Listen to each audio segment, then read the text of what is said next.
Get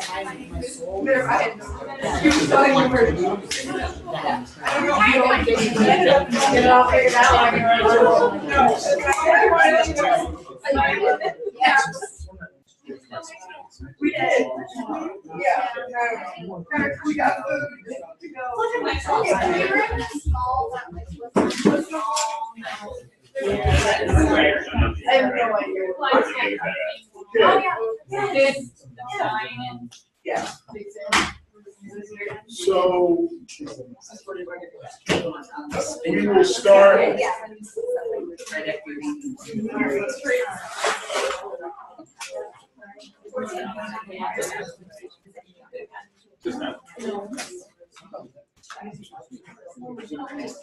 So we'll start from here. Verbal abuse. Okay, great. So we'll start from here. What we'll actually do is just line them up across here, right? And so I know we're scattered, sort of dispersed around the room, but if everybody can get in the space, in a place where they can see and hear. We'll begin with the verbal group abuse group. So what we're gonna do now is just we're gonna move through these.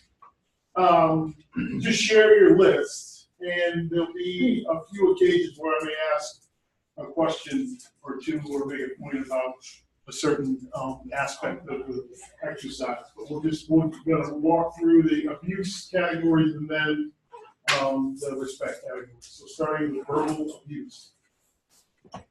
We had name calling, gaslighting. We had to ask for some clarification on what the heck that meant. So we kind of put that definition of our understanding over there. Spreading rumors, belittling. We said tone was really important when you're talking about this. Condescending or manipulating tones, disrespectful, yelling, undermining. I'm sorry, what did you say? My last two were yelling and undermining. Sorry. So what was your, so what about gaslighting? You said you weren't sure what it was, you didn't listen. Okay, so we're gonna pass that. Yeah, I know. But we're gonna pass to, tell me again. Casey, and Casey was in class and they told her to gaslight. So basically gaslighting is traditionally male to female, but the definition's changed a lot. And it's when a person makes you feel like you're crazy or you're kind of coming out of the blue with these ideas. So if you thought you were being abused, a coworker might say, well, didn't you have like an incident last month? And like, you could just be overthinking it. Like that's an example of gaslighting. Okay. What people think? Any other folks related to gaslighting? So gaslighting would also be if I did something to Kate, and then I told her I never did that. Mm-hmm. So if I said, Kate, I think you're a really bad teacher. And then I get into a meeting and she says, well, we're having this mediation because Jennifer said I'm a really bad teacher. And I go, I don't know what you're talking about. I never said that. That becomes gaslighting. So I kind of set it up for her to then question whether I actually ever said that or not. So we make you feel kind of crazy and like second guess your actions and second guess what you're thinking. I would say, so I work directly with survivors, and I have some good examples to just say what gaslighting is. So I had a client who her abuser was no longer in the home, and he would come in and just he would leave his favorite beer in the fridge, or he would take her favorite t-shirt, or there was a month-long period where he was just being really fun, and he unscrewed a screw from a ceiling fan, and it would just leave it on the floor. It's a clean home. And then she was like, oh, a screw just fell out. And then a week later, there was another screw. Or he would break one of her trinkets and then just set it back together. So your door is locked, you're coming home, it's still locked, and you're like, oh, did I leave the garage door open, or did I not, or did I buy this beer, or did I not? And it makes you second guess everything you're doing.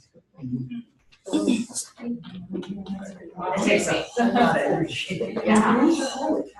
They're fun people. Yeah.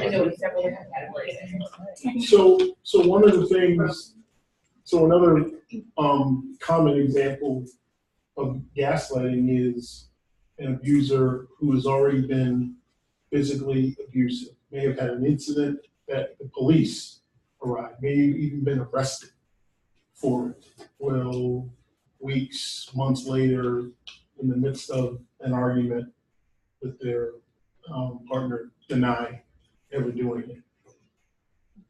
And the denial begins to feel absurd in the beginning, but the person persists in a way that, again, is another, crazy making is a term that's been used in the domestic violence advocacy movement for a long time that relates to gaslighting. Gaslighting actually is a reference from a movie back in the 30s or 40s. Yeah. That was coined, that phrase was coined. Yeah, there was another point, but so one of the things I would suggest is around the sort of reference of this is to be, there are places to look this up, because it becomes one of the dynamics that as we move through this can be important to understand as a bystander in terms of how we make choices about how we show up related to these issues. I'll get more into that as we move on. So, okay. How about threats?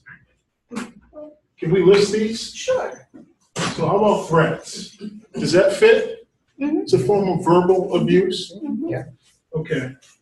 So who, we just like bullet points underneath it. So who or what might an abuser threaten in the context of a relationship? So the kids, Children. Other loved ones. so kids, Themselves.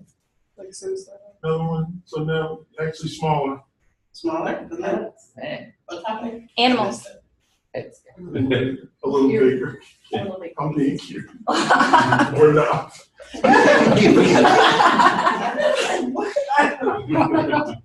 Okay, got it. So the kids, He's gaslighting. Just saying. That is an example. There you go. it's actually that. So themselves, so what might that sound like? Abuser threatening themselves. Okay, well, what is the second one? Love. Okay, so who are we talking about? Because kids itself might be loved ones. So let's break that up. So what are we talking about? Okay. Animals. So pet. Why is that a thing? People care about it. Just like kids. Yeah. Sometimes that's Who here has a pet? Yeah, how would you feel if somebody you're in a relationship with harmed or threatened to harm your pet? Yeah, impact that way. How many people's pets are missing them terribly right now? Oh, just two? No one raised their hand. What did you say? Everyone else is bad. Oh. Yes. I was like, you guys are really touching. What else? Themselves, pets, the kids, the victim, right? How about family? Job. So when you talk about threatening the job, what does that mean? How You're does gonna that play come out? show up at work and talk to your boss and yell, Make a scene. make a scene. Okay, so show up and make trouble at your work Mhm. as a potential threat where you're worried about losing your job. Yep. So here is a concrete, direct way in which your workplace has policies related to how it is, what they're accountable to, what they will hold you accountable to, what they'll support you around, et cetera. This is a directly related example of how having a policy that speaks to this, right, delivers a message and sets a standard and sets a process for somebody who may be the victim of this behavior. Right? That some of you know, it is a thing for abusers potentially call the workplace 3, 4, 5, 600 times in a day Mhm. to disrupt, right? And if the threat is real that, yeah, you're the one that's gonna get fired. Right. Your business partner is the one making the trouble, but you're the one that's gonna get fired, then what does that give? What's the impact? of that level of abuse, Works of power. that type of abuse. Say again? Okay. All right, so tone, the last piece here in terms of some tone of voice. So you have condescending there or manipulative? What other type of tone of voice? Hostile. You say hostile? Okay. So what's an example of, what kind of hostile tone sound like? Oh, angry, threatening. Menacing. Okay. Well, so how do you communicate menace in terms of tone of voice? Is it yelling? Is it loud? Is it, what is it? I think a quiet. And cold. Yeah. Quite creepy. Yeah. How many people know people when they want to communicate like some sort of menace or threat or rage, their voices don't get higher, it gets lower or quieter. People know people like that. Mm-hmm. So part of the point here is that it can be all sorts of different things. It's the people in the relationship know what the implications are. So the victim of whatever that tone is understands for themselves, okay, I need to be on extra high alert here. I'm in danger here. I'm in the emergency space, beyond the emergency space, perhaps, that I already felt. Okay. Any other questions about their list? Right on. Okay, give it up for the verbal abuse group. Emotional abuse group. You just want us to read? Okay, so what you wear, like dictating what you wear, bullying, restricting finances, limiting social supports, demeaning self, occupation, lying, social circle, attacking the self-worth, minimizing their feelings, inconsistent behaviors like I love you, I hate you, threatening children or animals, brainwashing children, restricting spaces, ignoring, doing something and saying you didn't or that it happened differently, taking feelings out on something. Okay. Thank you. Any questions about any of their lists?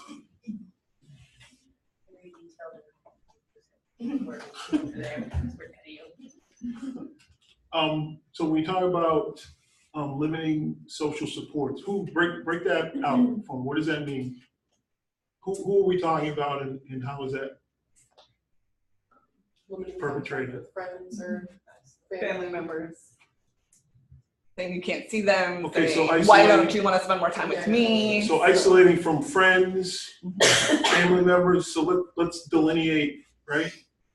So friends, family,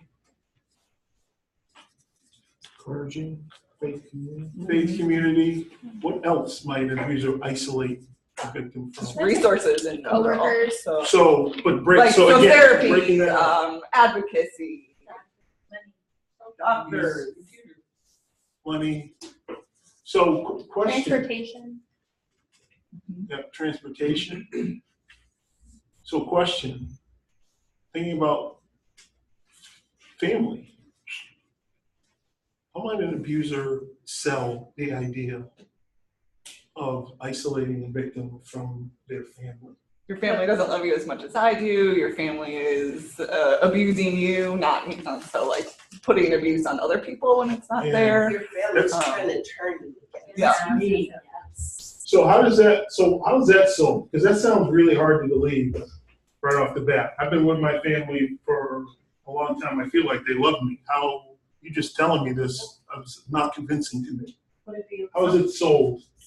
something along the lines of, every time we get into a little bit of a spat, you go and talk to your family and then they tell you, you need to leave. Well, I don't like that, or they say every time you have this issue, you run to your family. So then eventually that person starts to feel like they can't talk to them, so they can't reach out to them. So finish that piece of it, right? Because this is important. Every time you go, we have a problem, you go to your family and they tell you to leave me. So finish that part of it. Your family's trying to split us up. Okay, they're trying to split us up in what? They never liked me. Yeah. Trying to keep us apart. They're trying to.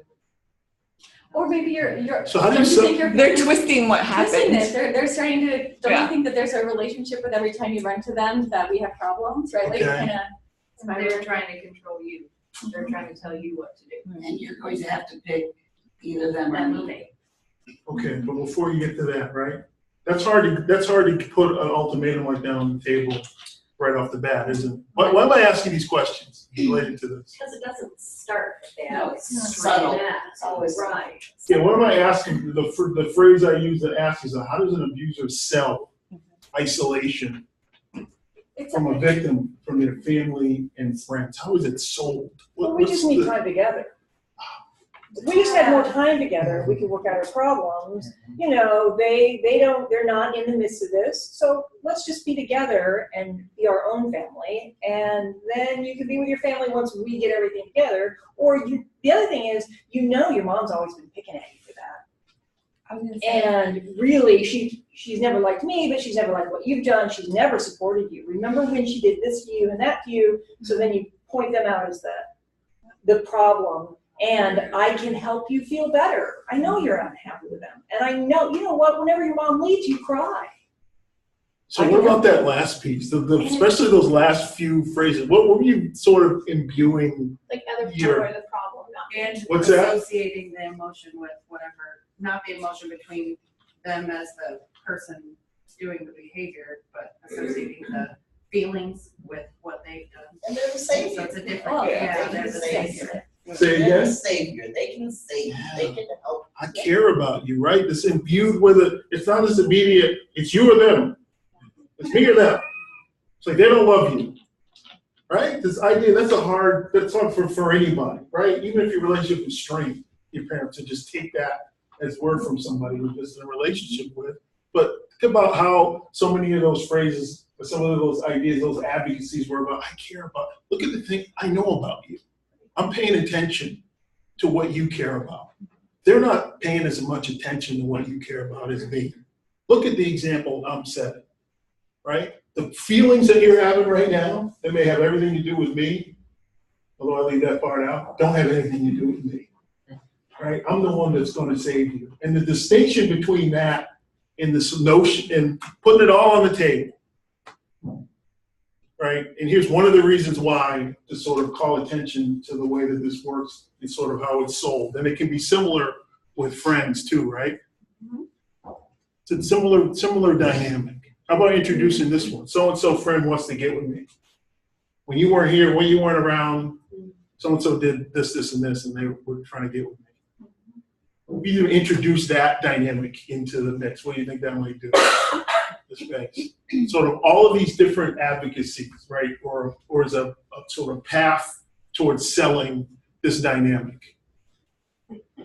That at some point somebody looks up and realizes, wait a minute, I'm all alone, or what? The person I got is this person now. Right? And back to a reason why potentially point out the way that to walk down the path, as opposed to just say, this is what happens. It's isolation, keeping the car, keeping money away, right? All of these different pieces, is that it makes a difference for us as bystanders, how we make choices about showing up to these issues, if we have a better sensibility about how these dynamics play out. Right? It's partially to answer this. I'm sorry, can I get a marker? So I'll write it over here. We all got more room. Yeah. You knew what was happening.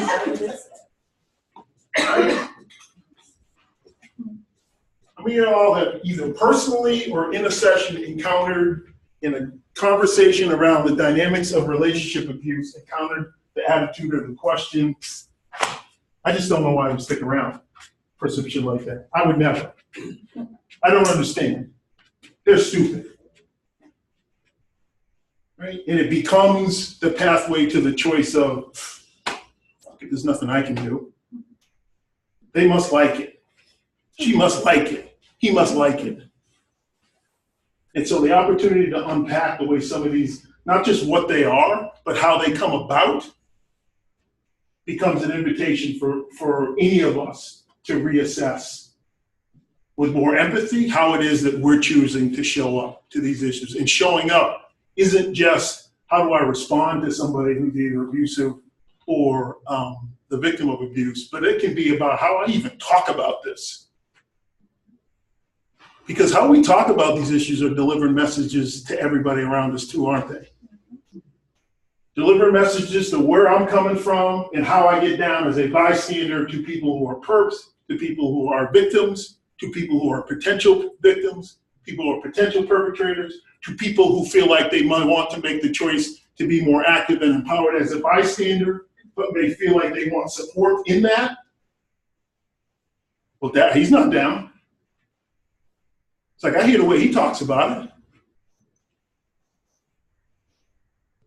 Does it make sense? This whole notion how that some of us show up to these circumstances as bystanders with the attitude as if somehow, oh boy, put his cards all on the table. First, second date. I'm really into you. I can't, I've been waiting so long to come out with you. I think really this is gonna be great, but I need you to know. In the first few weeks, I'm gonna start verbally abusing you. Right? But within a couple months, you're really gonna start to feel the emotional impact of this, right?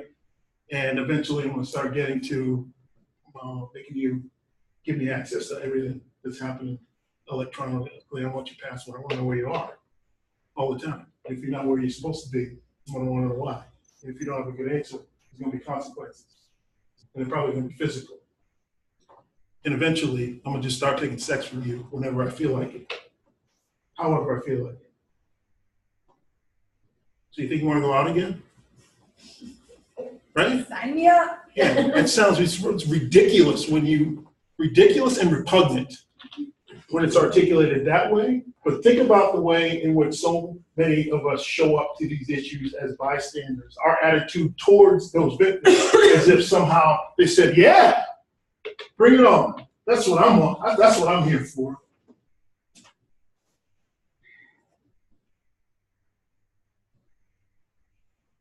And so this is a way that empathy and inviting understandings of this becomes part of outside of the comfort zone for some folks, right? It sounds a little incongruent when sort of empathy can produce some discomfort around where it is that we're coming from, but that's exactly what we're offering, giving people opportunity to do, and ourselves the opportunity to do. Does that make sense? Okay, so let's walk through what he's going to. So give it up for the emotional abuse group. So let's walk through the next three here from the abuse piece, and then we'll transition over to the respect side. But one more thing, by the way, I didn't ask this. Sorry. So the victim is having their pets threatened. Their abusers threatening themselves. They're threatening me. They're threatening to get me fired. They're isolating me from my support system, my means of independence. I'm dependent on them. They're attacking my self-esteem. They're gaslighting to make me think I'm crazy half the time. I'm not really sure what's up or down. I don't know how to please them, right? I think it's mostly my fault because it's coming from them. What do you think that might make? Just the sheer volume and depth and density of all that. How do you think that may make a victim feel? Any of those things. Helpless, overwhelmed, powerless, worthless, failure. Like a failure. Yeah. Heavy impacts. Right. And so one of the important things to note as we sort of walk through and think about the rest of this is, if you ask most people, or maybe you've done this, so we're going to talk about types of abuse. Name a type of abuse. What do you think is the first type that most people would name? Physical. Yeah, maybe perhaps it's sexual. Where do you think, what type of abuse do you think most people would feel like they have either a sense of obligation, responsibility, or social or personal permission to say or do anything to confront? What type of abuse do most people feel like I'm obligated or I have a sense of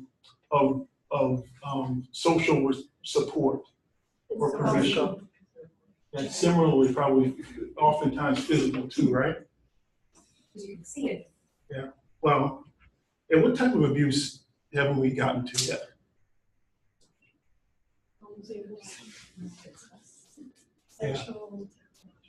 Yeah. Yeah, we're not even, we're still not close to it, are we? It's like we're a whole category away, but we've already had the opportunity to think about sort of what these behaviors are, what their impacts are, and potentially what our responsibility could be around those. And so when we come out of this, we sort of hold on to that thought when we start thinking about, as we will ask sort of why this exercise, why this way, what's the potential impact, what's the potential utility of this, sort of keep that piece of it in mind as we move through. Thank you. So yeah, technological abuse. Sure. We got social media name calling that is constantly requiring to protect texts, calls, social media. You know, are you FaceTiming and having to show your surroundings and who you're with? Reviewing technology, so checking their phone history, text, email messages, social media posts, all those sorts of things. Who are you friends with on Snapchat? That kind of thing. Unwanted contact via social media, so via like cyber stalking or assessing emails or friend requests or posts. Controlling access to technology, so I'm going to hold on to your phone and I'll let you have it for an hour of the day, or you can only watch television when I'm home, or I have the Wi-Fi password, those sorts of things. Public shaming, so calling people out on social media in a larger sense, or subtweeting is a thing where you're saying, you know, blah, blah, blah, my girl was this way, wouldn't that be great? You know, not necessarily saying that, but making them know and imply that this is that. Talking, sharing pictures of provocative nature that are taken either knowingly or unknowingly. Hey, these things are private that I'm going to share out to the world. Those sorts of things. Anonymous posting sites like GateJack. Those one pass or other sites that help. I'm not supposed to be dead, because I don't know that.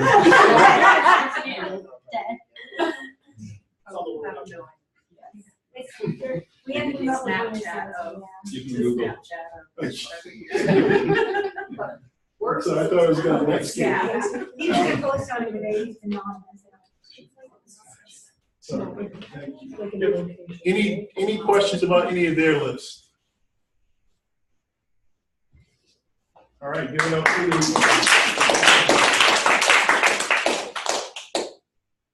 physical abuse. Sure, yes. So this one was like very easy, very hard in a way because it seems like it's the most obvious. So that's what we went with first, the hitting, slapping, or use of physical force. Food deprivation, sleep deprivation, just the presence of intimidation or being in someone's personal space. We included a voyeurism mainly because it seems like an invasion of personal space, even if it's not a physically abusive act.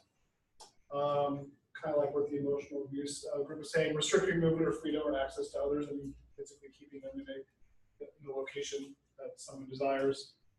Burning or torture or sexual abuse and assault, as well as manipulation of substances, controlling access to prescriptions, or enabling the use of drugs, alcohol, substances like that.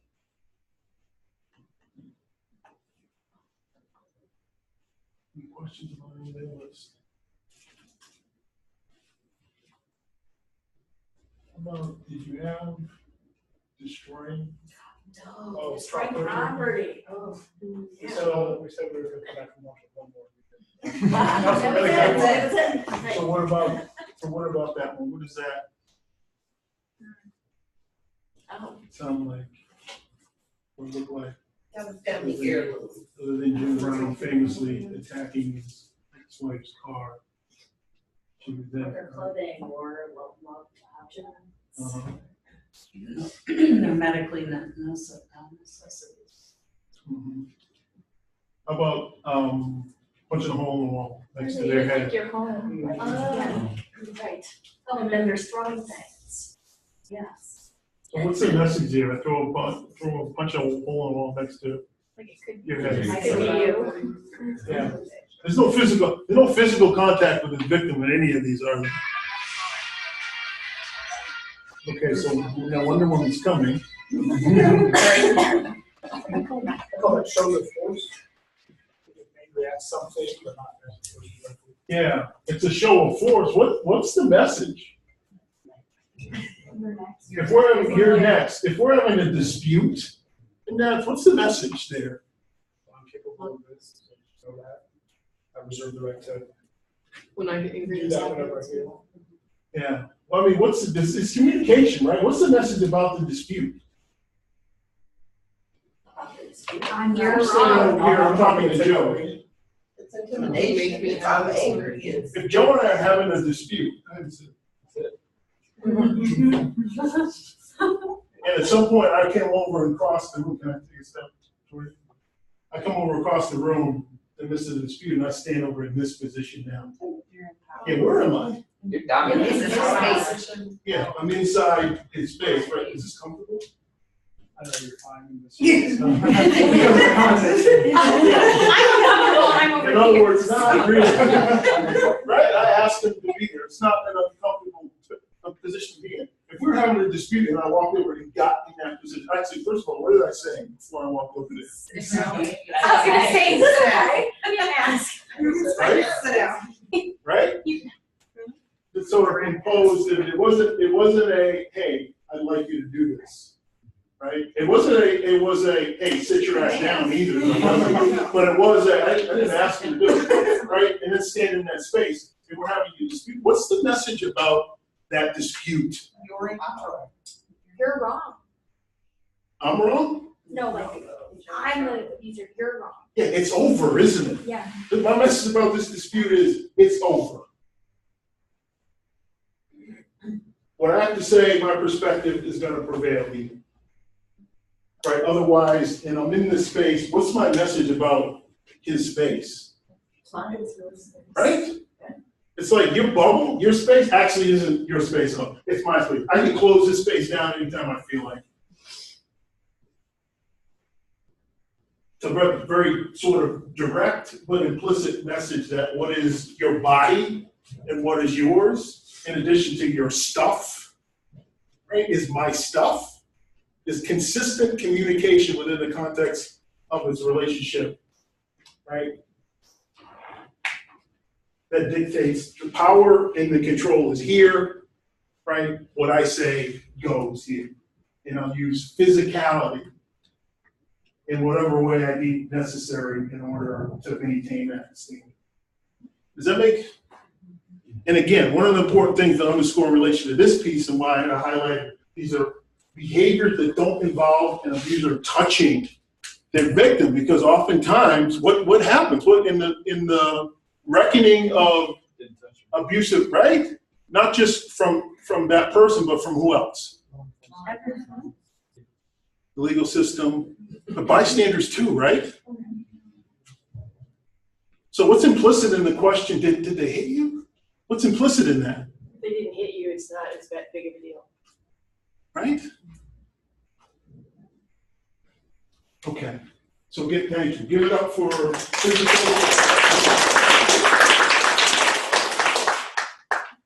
I should say can be implicit in that question, right? Because the question itself doesn't automatically mean the value. All right, sexual. Okay, so we kind of had trouble like putting exact words to it. But so unwanted sexual contact, that includes like intercourse or not listening when your partner says no or not your partner says no. Or like, I call it outer course as well, but any like contact like that. Definitely can talk a little bit more about the genital mutilation, maybe. That just kind of came into my spirit, in working with students from other countries. Most of the time it's not wanted, but it's part of the, culture. Yeah, so I also was thinking about the use of the term PDA, because it's not really affection, but like bra snapping, or like butt grabbing, or credit card swiping, or cornholing, or anything like that. And then like violent non-consensual sex, so if you're with your partner and you're having sex, like, and you're doing something that you don't want, like that abusive behavior. Or, and I also thought of like revenge porn, because that's a sexualized image that's being sent around without your consent, so that kind of goes with technology as well. Is that up there? Nice catch. Any questions about any of their lists? Well, Oh, yeah. yeah, marker, isn't it? How about, what do you think around sort of negotiating around either, birth control or STI protection? How might that work? Or not? Restricting access to either or all of the above. Or using teeth. Okay. Or like not telling you the truth about you being what person you're using, or if you are. I mean, I don't know if it's essentially sexual. I mean, Yeah. stealthing, removing the condom without their knowledge, or if you're sleeping with other people. So what term did you use just now? Stealthing. Stealthing? Or if you're sleeping with other people and you're not disclosing or getting tested.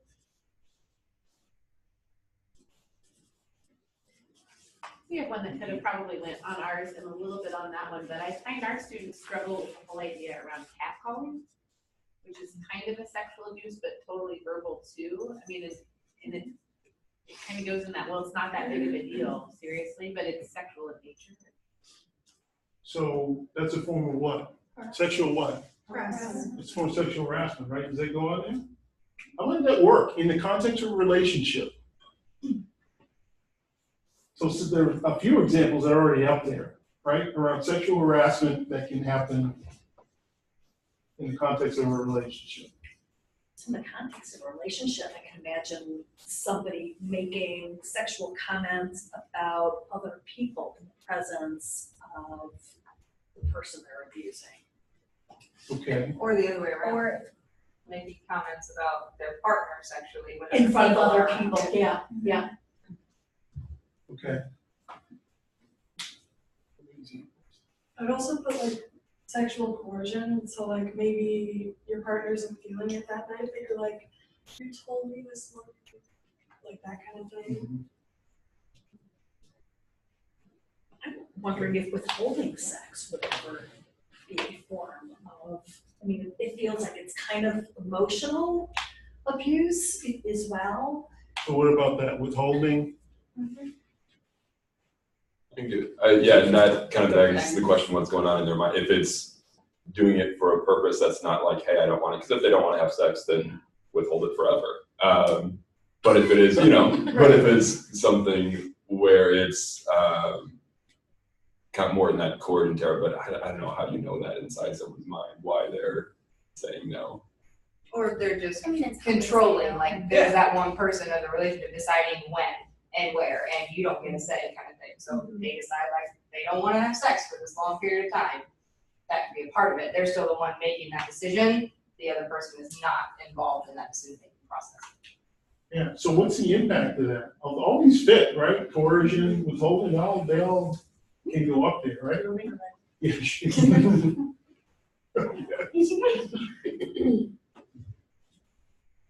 So what's the impact of that? I mean, withholding is often. It doesn't give the other person choice, whether you're withholding or coercing. It's one person's wants being carried out. Yeah. What is it? It's potentially a tactic Is it not? I would say in trade of like, if you're not gonna do this for me, then I'm not gonna do this for you. Infer that the other person's getting Yeah. it someplace else too, which makes you feel.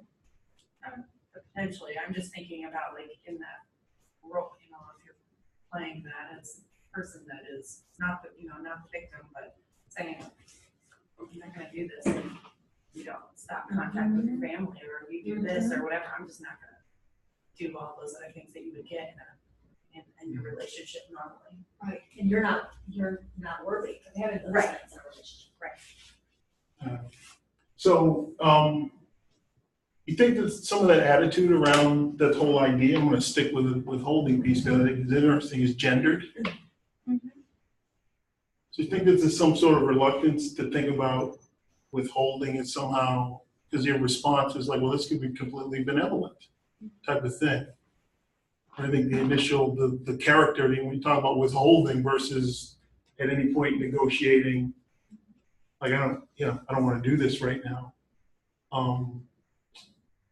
It's whether or not there's certain expectations. This is just something to keep in your, as we hold on to or examine our own sort of sense of, our own sort of biases or our own understandings of sort of what this stuff is. That if the whole idea of the person who is not wanting to have sex, well, that's somehow a gendered female thing. And well, we gender victimization as female too. So I don't know if that goes up there as a way of sort of thinking about being able to sort of problematize how some of this stuff is presented to us, the way that we process some of these ideas. Okay, so last question, thank you. Give it up for the sexual abuse group. So last question here related to this, as you look up, you sort of line it all up here, right? So we talked about sort of different reasons to hang on to in terms of why we may do an exercise like this. As you look at this list, right, these lists, as they're lined up there, what else may strike you about one of the reasons why it may be useful an exercise like this? One of the takeaways. I think for me, it's interesting how many of them cross over where, say like, okay, this person is experiencing physical abuse and that really sucks. But then you think about how many other parts of their overall being that affect. Mm-hmm. Most victims are victims of several kinds, probably. Okay. Most of the time. Yeah. Some of these behaviors transgress across all five. Some of these behaviors can show up in all five of these categories, right? Okay. The big thing for me is, we do our work at college, but I have 2 middle schoolers. And so, not that this isn't a big deal, but this is kind of a starting point, especially that we see in 6th, 7th, and 8th grade. And so, I mean, in my head, thinking about working with that age with this type of program is to see, okay, well, if you're starting here, it's much easier to keep going down the road. And so if we can stop it here, maybe we stop the progression. So there's a way to think about it in those terms. What about the sheer volume of this, what you're looking at here? Yeah, there's a lot more abuse and violence and a lot of details and different avenues and different rabbit holes you can go with different abuses than there are about what I'm looking at right now with like respect to the other categories of the same thing. Like there's a lot more negative and positive things that you can do with each category that you can go into. Like and in our culture, it's always like that. Like a lot of this, we're all desensitized to a lot of these abuses too. Like we're always saying like, this is not my business, or I don't know, I'm not sure if I should interact, but you're looking at all these abuses and it's kind of normalized a lot of the times when we see it in different environments. Yeah, there's a whole lot of potential points of intervention here that's listed, isn't there? When we start looking at it, I'll go back to this list where we talk about what does it mean to do something. And there's a lot of lean in, pay attention, have my antenna up, use inquiry, find information, all of those different aspects of what it means to do something. Damn, there's a lot of different points here that we've identified where any of that might apply. As opposed to, wait a minute, did they hit you? What are we talking about? Does that make sense? Okay. All right, so let's start here. So we're gonna we'll line them up here right now. We'll put, I'm sorry. Verbal respect, then emotional respect. We've got physical, technological, and physical. Line up right now.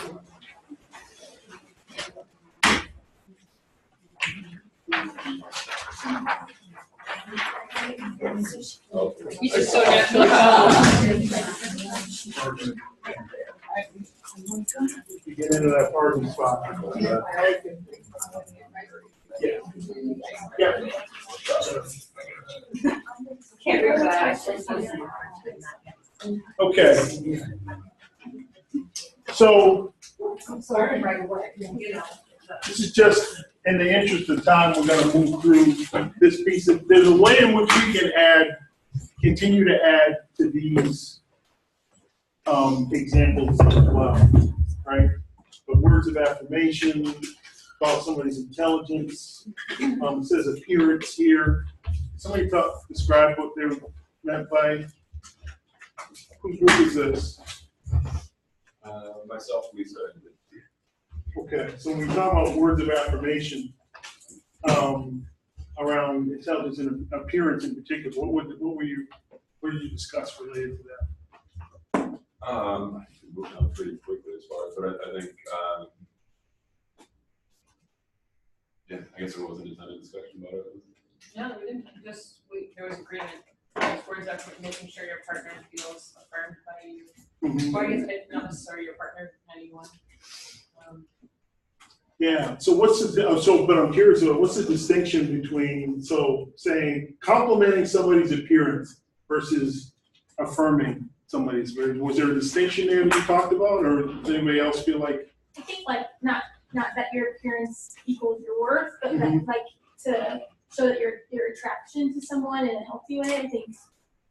But it could be negative too if you're saying like, if that's all you're affirming, or that's like what you're, constantly hooked on, like, because that could mean, or show to someone that like their worth is determined by how they look to you. Okay. Does that make sense? Okay. Like one thing we did say was, we could just keep going on and on, but we could confirm, let's keep moving on to find different things. Yeah. We just did the basic. Yeah, You're sure. intelligent, you're beautiful. They can say, you're doing an awesome job at work, great job on that project, I'm so proud of you. Yeah, okay, so there's a suggestion here that there's about being supportive and affirmative about the aspects of my partner's life. Some of it has to do with how they look and my attraction to them physically, and some of it has to do with what I appreciate about them intellectually. So that could be an important piece of this exercise, so to think about beyond the just sort of blunt, give compliments. Hold hands, kissing, right? So to be able to inquire with the group about what distinguishes the behavior that you're describing as a type of respect as actually respectful. In other words, sometimes the way we'll ask the question is, how can you, as a partner in this relationship,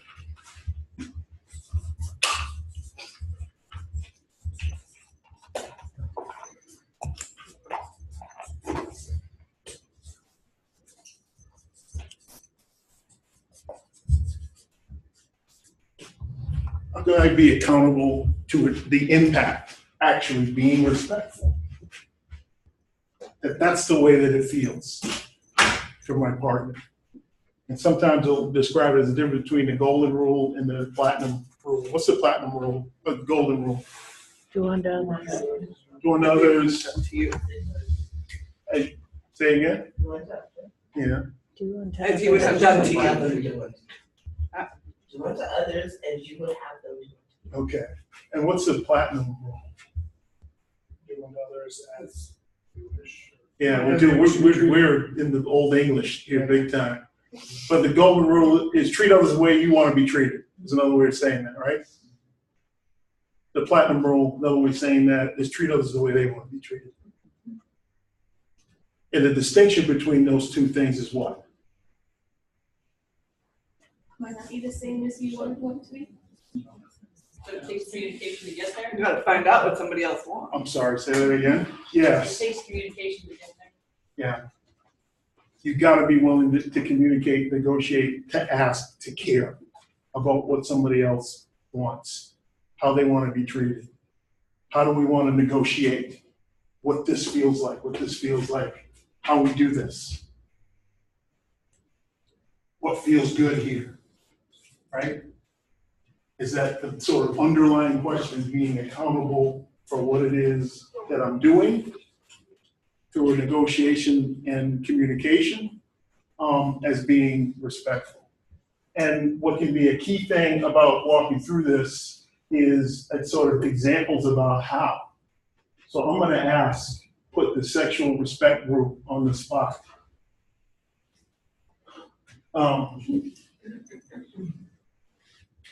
In the way that these two things, checking in with the partner and communicate with your partner, impact gratifying your partner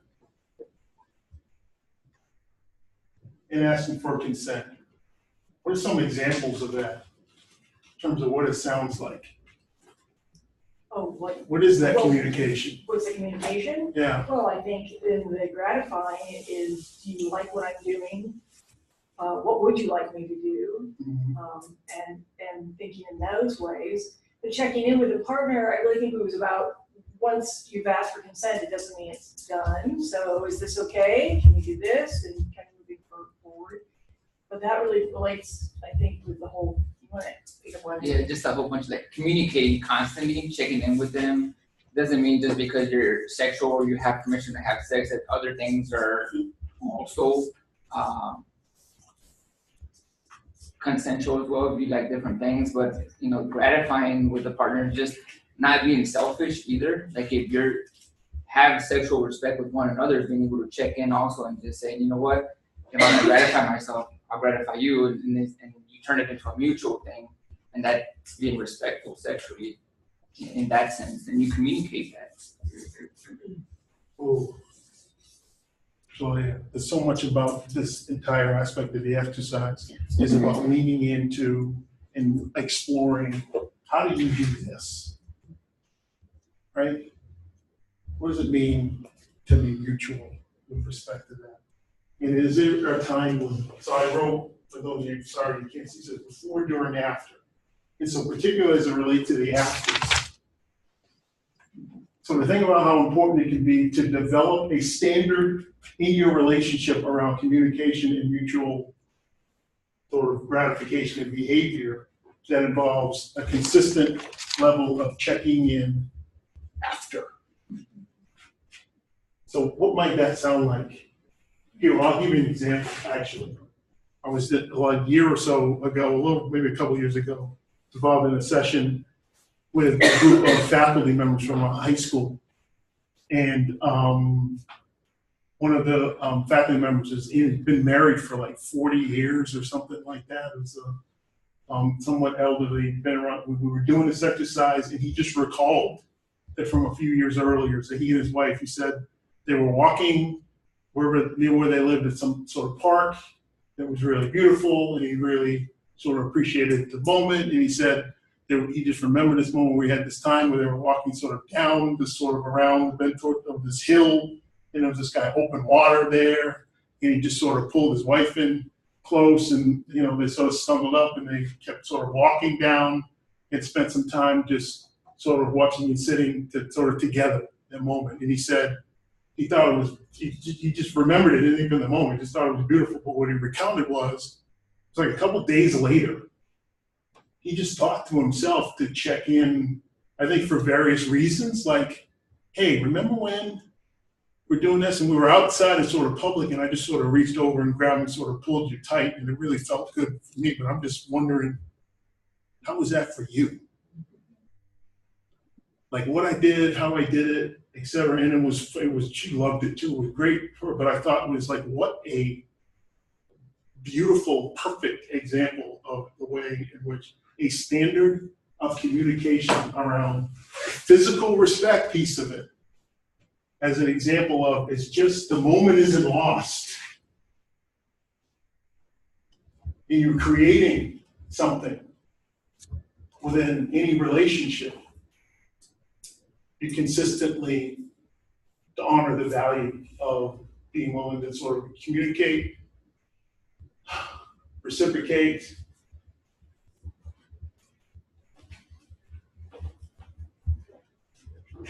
Be this, right? Because what's the fear of asking if not for, if I get an answer I don't like? It makes me feel wings. So I think that's something that's important that's not up there. From what I can see is the accepting of the no or the accepting of the response that isn't what you want sometimes. Yeah. Okay. And so the last piece of this is about what we feel like is so important about this is like, this is the direction, right? So plainly, if this becomes the standard, is the direction that we're going to go in, which is the reason why we made this affirmative rather than sort of the don't. If we're creating messages and ideas about what it is that we want people to do in the environment we want to have, then by definition, we're eliminating these pieces. It's like there's some sort of law of physics, social physics, whatever, that says these two things can't exist in the same place, right? Used to be a would-be cosmologist here.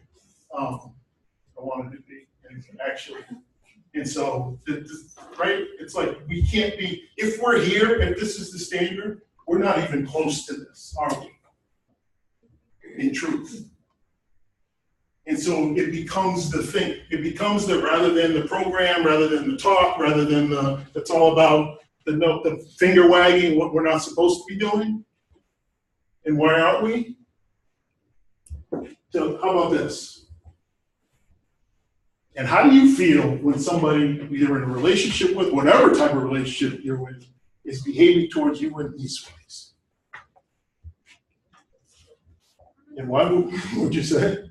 Warm and fuzzy. Warm and fuzzy. All right. Does that make sense? Okay. So we went way in extra time with that piece of it. But I think because in some ways this can be so foundational, this can be the springboard, and I'm really talking about this, right? As much as in some respects, right, we've been sort of identifying these pieces, I just, again, this is part of, frankly, this is part of my personal bias and relationship. This is asset building. These are foundations of community building. This is a foundations of setting a culture where we do feel safe, where we do feel supported, where we do feel the things that presumably we want to feel. And if we're leaning into those things and having conversations where we're unpacking what they are and being specific about it and what the impacts of those things are, then that's another way we're inviting people into this conversation in a way they might not have expected, but they welcome. Okay, so with that, I'll just do my esteemed colleagues here. So, do we want? Can we do that? Can we do 5? Can we do a hard 5 in terms of feedback here? Just because we're going to transition. Really, like, just amplify a lot of hard work that I've seen on all your campuses for the last many years, and so I'm jazzed. And I hope you actually like tell me about the cool stuff you do, because you're almost step removed at this point. But previously I worked for an agency in the role as a campus outreach coordinator. And so I worked with lots of campuses in South Central Iowa, did a lot of MVP work, and I briefly worked also at Drake and helped with their MVP program. So for the last 10-ish years, I've been helping with this program in various like alignments to schools. And so I'm really excited to talk just briefly to wet the whistle about how the heck you go from here. We're talking about pedagogy and diving deep into these activities, and to move next into you want me to actually train people and get there. So we're gonna whirlwind this. I'm skipping that for the sake of time. But I just want to say, so part of what we're talking about here is many of you, I saw your hands, and I know that some of you have actually been to a training fair and didn't raise your hand previously. I'm just saying I was there. I know. That's something you might be able to offer that to your school, to your, whether that's future student facilitators, future staff facilitators, you might want to do that so you can continue to bring in capacity to your institution or your agency. And just acknowledge that that's kind of part of what we're doing. Is we're talking about that as a whole part of what we're doing today is we're investing in you as facilitator extraordinaire and you as kind of MVP champion. And so just kind of keeping all those things in the back of your mind.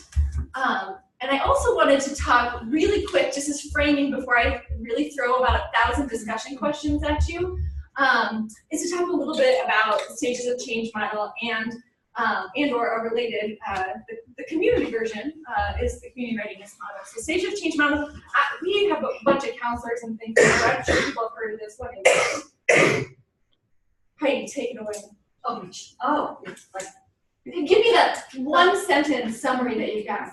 Used a lot in addictions work and counseling and psychotherapy to identify where somebody is at in terms of their readiness to change and to appropriately stage interventions to where that person is. Exactly. So it's often used where it's like really known as addictions, where it's used in a lot of other like health wellness sort of work. So it's this idea of kind of meeting people where they are and that process of creating change in behavior. I presented it as a chart here, mostly because it was convenient in this handbook to just put it in that way. But you'll often see it in a circle, and you'll see it as somebody might be on a topic or an issue. They might be, say, in contemplation, where they haven't really acknowledged the problem, but they're kind of like, maybe they're starting to get to where maybe they're going to think about it, maybe, and they're going to work in their way. So you can see this process of like, I don't even think that's a thing, it's out of my mind, to okay, maybe I'm thinking about it as a thing, okay, but I'm not going to do anything, or maybe I might start to do something, and you just start to see people evolve. And what's interesting about that model too is it's not always like, oh, check the box, done with that stage. Sometimes we circle back through, right? And that we, in addiction world, they talk about relapse, but in the rest of our lives, we go like, that's just like how the learning process works, right? So things like, I've gone through MVP trainings many times and went, gosh, yeah, like I totally got this. I'm like, I am in this like maintenance phase, like I am like I'm on it, like I have bought in, I know this issue so well, and then somebody throws this curveball. I was like, I did not realize that I had this held personal bias about some little wrinkle, right? Like it just is, it's interesting. Some people, I'm sure you have and will stumble across some of those things as you dive into these topics, because they're about how we relate to people, how we understand ourselves, right? Like these are big things. So that's at individual level. Community readiness model, that's at like our campuses, our communities.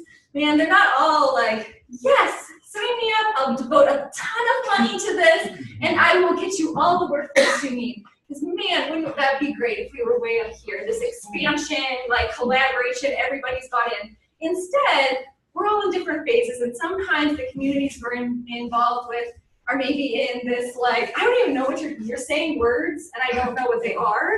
I think with some of the big topics that's not true anymore, but I think when you get into things like, where I sometimes will see this is when somebody brought up revenge porn. Sometimes I still will hear that, like you're saying things and I don't know that that's a thing. I don't even know. Or denial resistance, or maybe I just kind of know, this Me Too thing, it's on the news, but it's about what I got.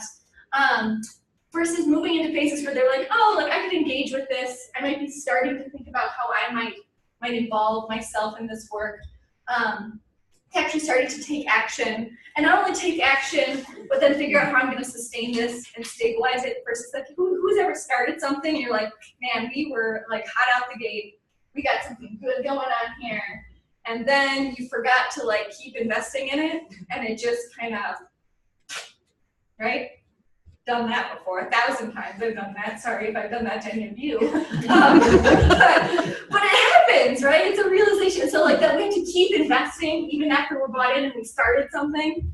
And then we might have to at some point scale up. I remember like it was so long ago, all 3 months of it. At Drake, that was a big part of our conversation, right? Like we'd really gotten, Eric's been a really good part of our welcome weekend and having students with it. We really focused on how to get dose 1 MVP plugged in. We got that part.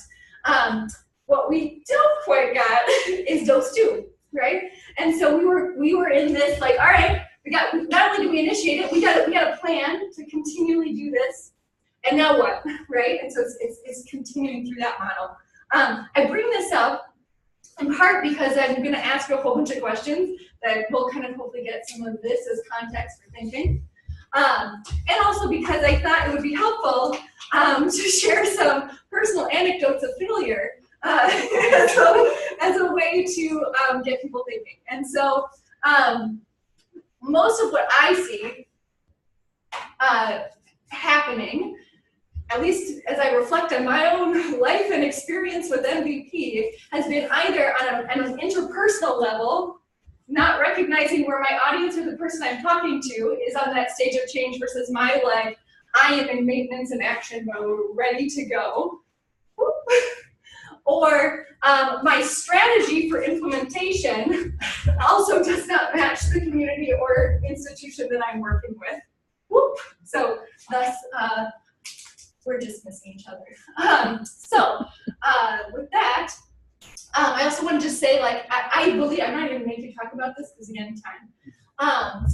I suspect that quite a few people in this room, especially those involved with the DOJ grant, have some ideas about what your campus or your agency hopes for their MVP work. So what's the goal that you have? Is it, hey, we're gonna actually, our goal is to have facilitators to help us with orientation, right? Or maybe your goal is something else. But you probably have some, it might be phase 1.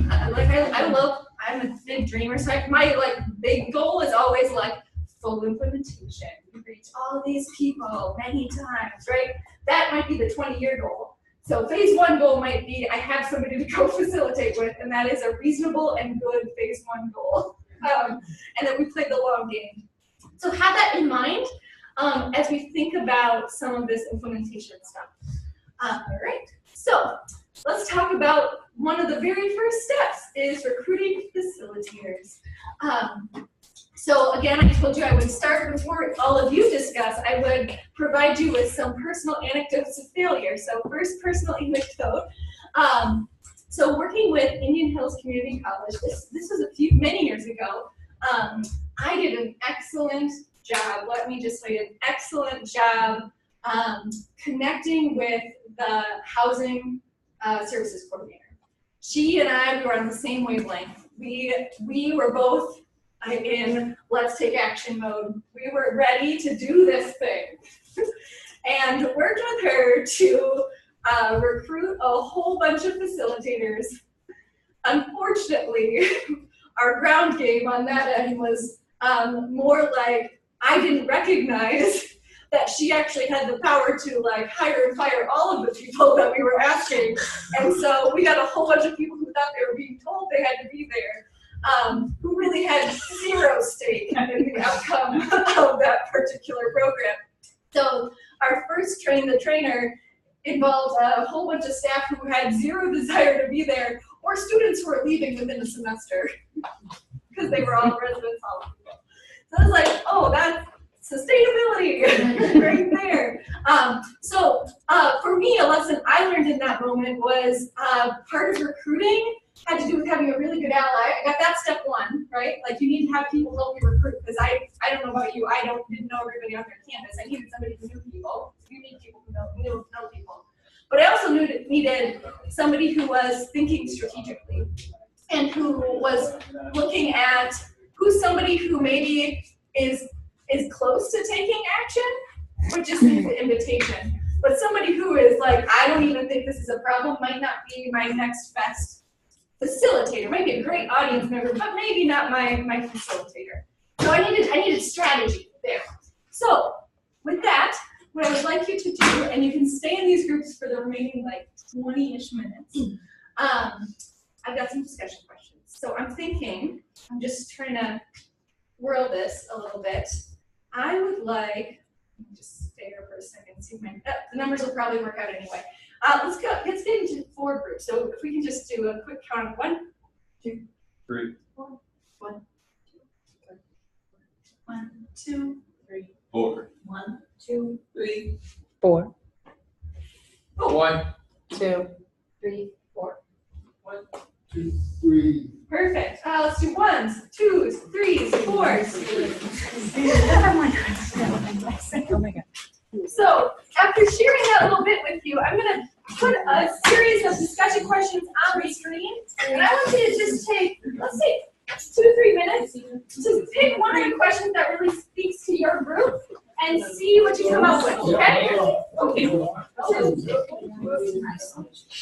1,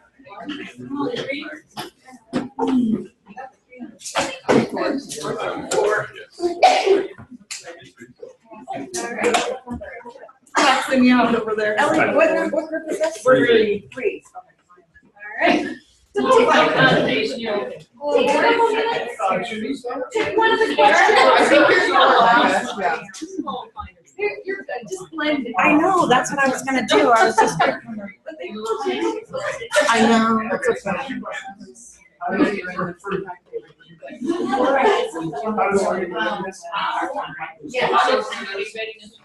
okay. Yeah. So pick whatever you want to ask. Discuss for like 2 minutes. I'll call you back, and I'm gonna throw more. I'm just throwing questions at you from here on out. Be ready.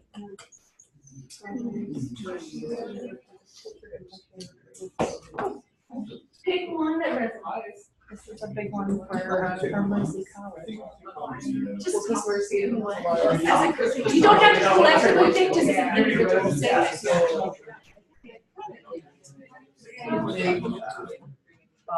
I think there's a big gap between even faculty and staff, and so some of their roles and what Unless like. they're. I think it becomes sometimes like, I think it's hard to meet them where they're at. I don't think they.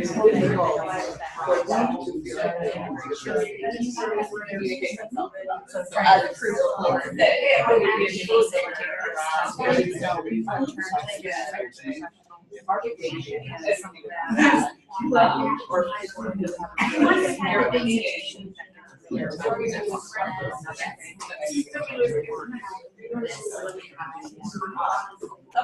Seems weird because I know like there's no, that's not an option to pay people more money, you know. So it's Difference of that.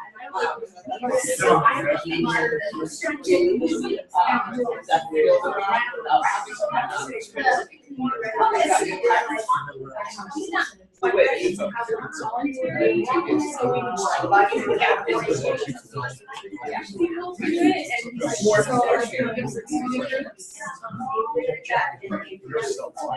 don't necessarily choose to, but they choose to be in a stable room. Does that make sense? So, where people can peer counselors, that's not all I use in peer counselors. Same with like Ari is now, and then you need to like, that model was like, you have to be trained, but you can't. Yeah, and so it's just kind of like.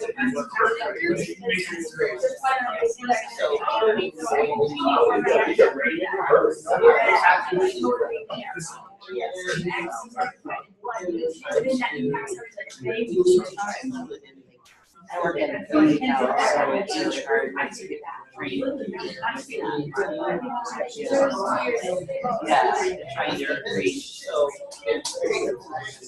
Our faculty is actually adjunct, so they don't show up for a lot of things.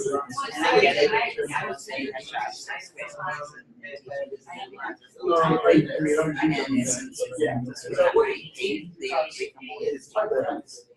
So how do you? I haven't done training, but I try to make sure that piece is part of trying to figure out how to do this. So I think what Tess and I talked about the great creating a program.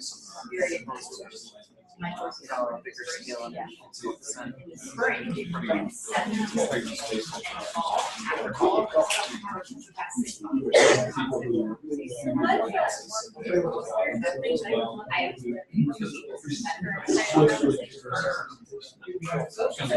Actually consider just like a walk, okay, because I feel like you're sharing my ideas. So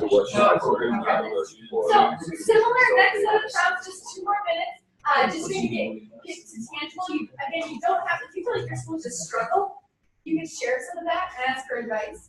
If you feel like, man, I'm just nailing it. Like, I would love to steal all your ideas. So let's take a couple more minutes. What's worked for recruitment? What hasn't? Sharing intentionally works in mixed groups, so you should be able to steal ideas.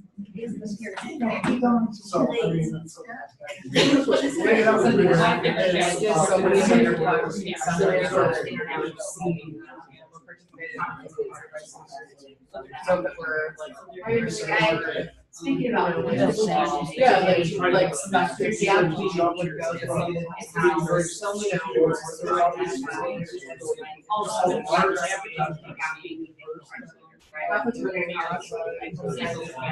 I think one of the things that also works is we asking for, because we have a number of bystander training. Now that they've seen it enough or heard about it, they actually gave some feedback on the presentation of how to meet students more where they're at, and that's helped to cultivate some buy-in of what's happening, because you see them in a certain capacity where they see it in the classroom, so I think maybe those people will take in some of that feedback. It's been helpful to kind of get their buy-in, their, slowly but surely. I think about things like Michelle and, getting some people outside of our normal.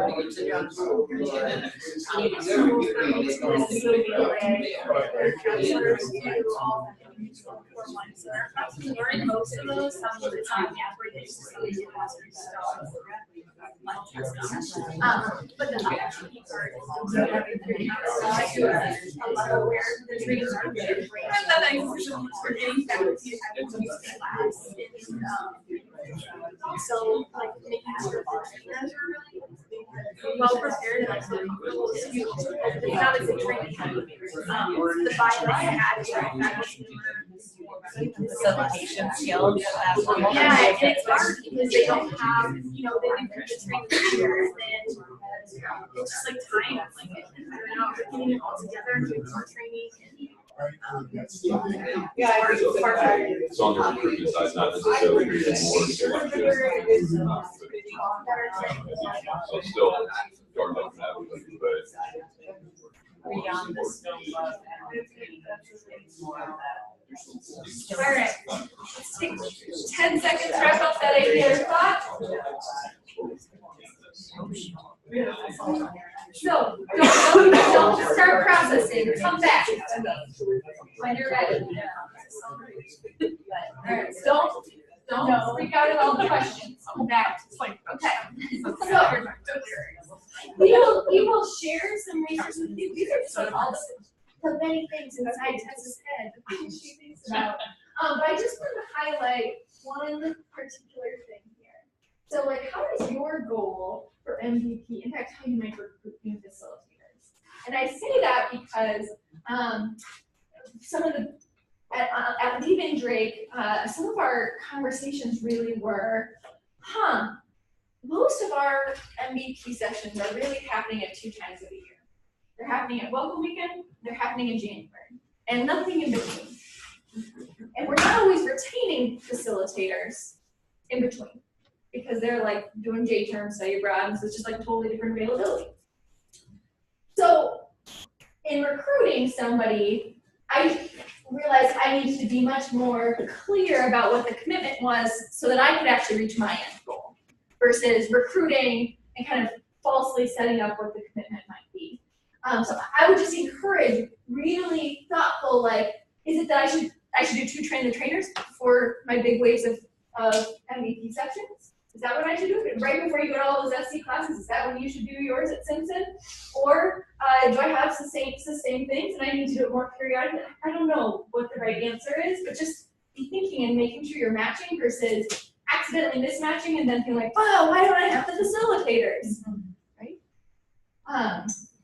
Okay, I'm gonna skip this one, but know that I have lots of thoughts about how do you find those opportunities, those sessions, because that to me, it's like, why was to train the trainer? Why build up new facilitators if there is no opportunity for them on the back end, right?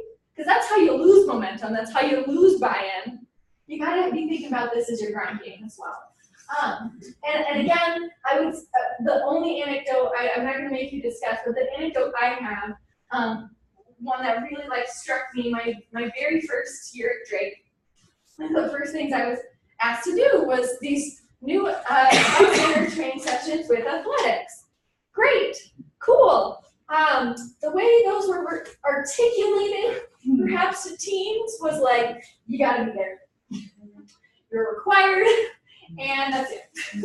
And you know what? If they didn't all show up, yes, but show up kind of pissed off. and it was a setup to these really newly fresh facilitators that I brought in with me, welcome, to a fairly combative, in that denial phase, right? Audience. And that none of the groundwork had been done with that community, the athletics community, to say this is about a program, this is about a long run game.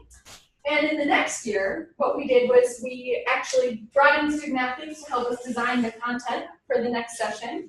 We had student athletes help facilitate, and we had all of the coaches be given the prompt that they had a little blurb to tell their team why this was important, and not just you are mandated to be there. It was this little pitch, and you know what? They went so much better. People were excited, and even after that, we had student athletes say they wanted to be facilitators, which rarely happens. So, like, just that little bit of building readiness, right, preparing them for content, made them ready to even go to the next phase once they interacted with the material. So, just saying, like, it's worth it to not just, it's partly it's about, like, give me an audience, any audience, but it's also about doing the groundwork to get the audience. So not discussing, but think. I can give you these more prompts later. So, you got ideas for where you want to do sessions. I know many of you, I've heard your ambition, that you have audience ideas and that you want people to help you with your ambitious goals. So now it's time to think about running a train the trainer, okay? Again, one of the things that I did at Drake was we're like, oh, we're doing this. Dates on the calendar, people sign up, it can happen. And we had 16 people register, 7 show up, and like 2 have to leave midway through. It was just a bad use of time, it was a bad use of planning, and so it just left me realizing, holy crap, like I need to like pause. It's not just like scheduling it and like, you know, make it and they will come, because that is just wasn't true. It needed to be, let's change the scheduling, maybe we do it 2 days is wonderful, but maybe we actually spread ours over 4 half days so that we can do this almost like a J-turn night class thing. You know, get creative and meet your audience and really be thoughtful, because what I would say in working with Alan, working with the Center for Violence Prevention, is that when it comes to planning your train the trainer and getting those, there's some, again, that slide of non-negotiables that Alan put, there's some like core things, right? But there's a lot of what you got the content, but the like how you do the content, that's where there's a ton of flexibility. And so just know that that's an open dialogue. So don't be afraid. I'm only going to pick one. So what I want you to do is just to start, spend like a minute thinking about how does your goal for MVP impact when or how you might host a train the trainer. So let's maybe start with that conversation. And go from there. So, take 2 minutes. You're on the clock. Go. I think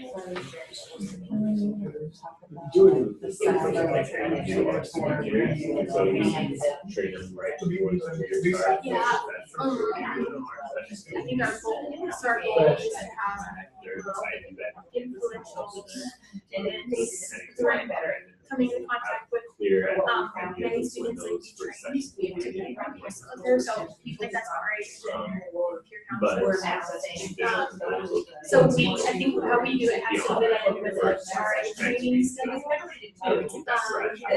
So that is, which is what we did.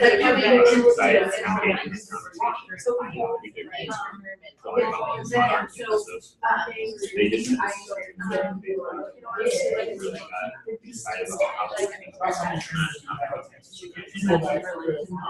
Where there really supports. We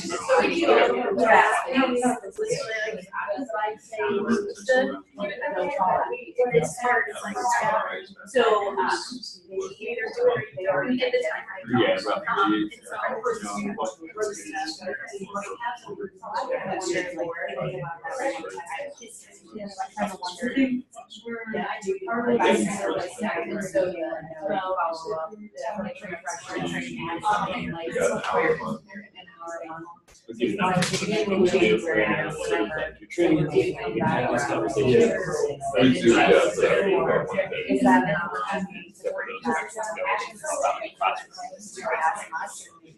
So most of those take a little bit more, not so rushed or something to that. Yeah, so I that's a good question to ask, how I dig in. There's a lot of trouble. And then your counselors, they have more training for that. So that's why I started doing individualized training. You're really struggle with it's not all RAs are going to do other trainers. So what they do, but I mean, like, so we're going to take the leadership or the leadership. Work doing today. Let's take another like 20, 30 seconds. Extracting one of those So I don't know.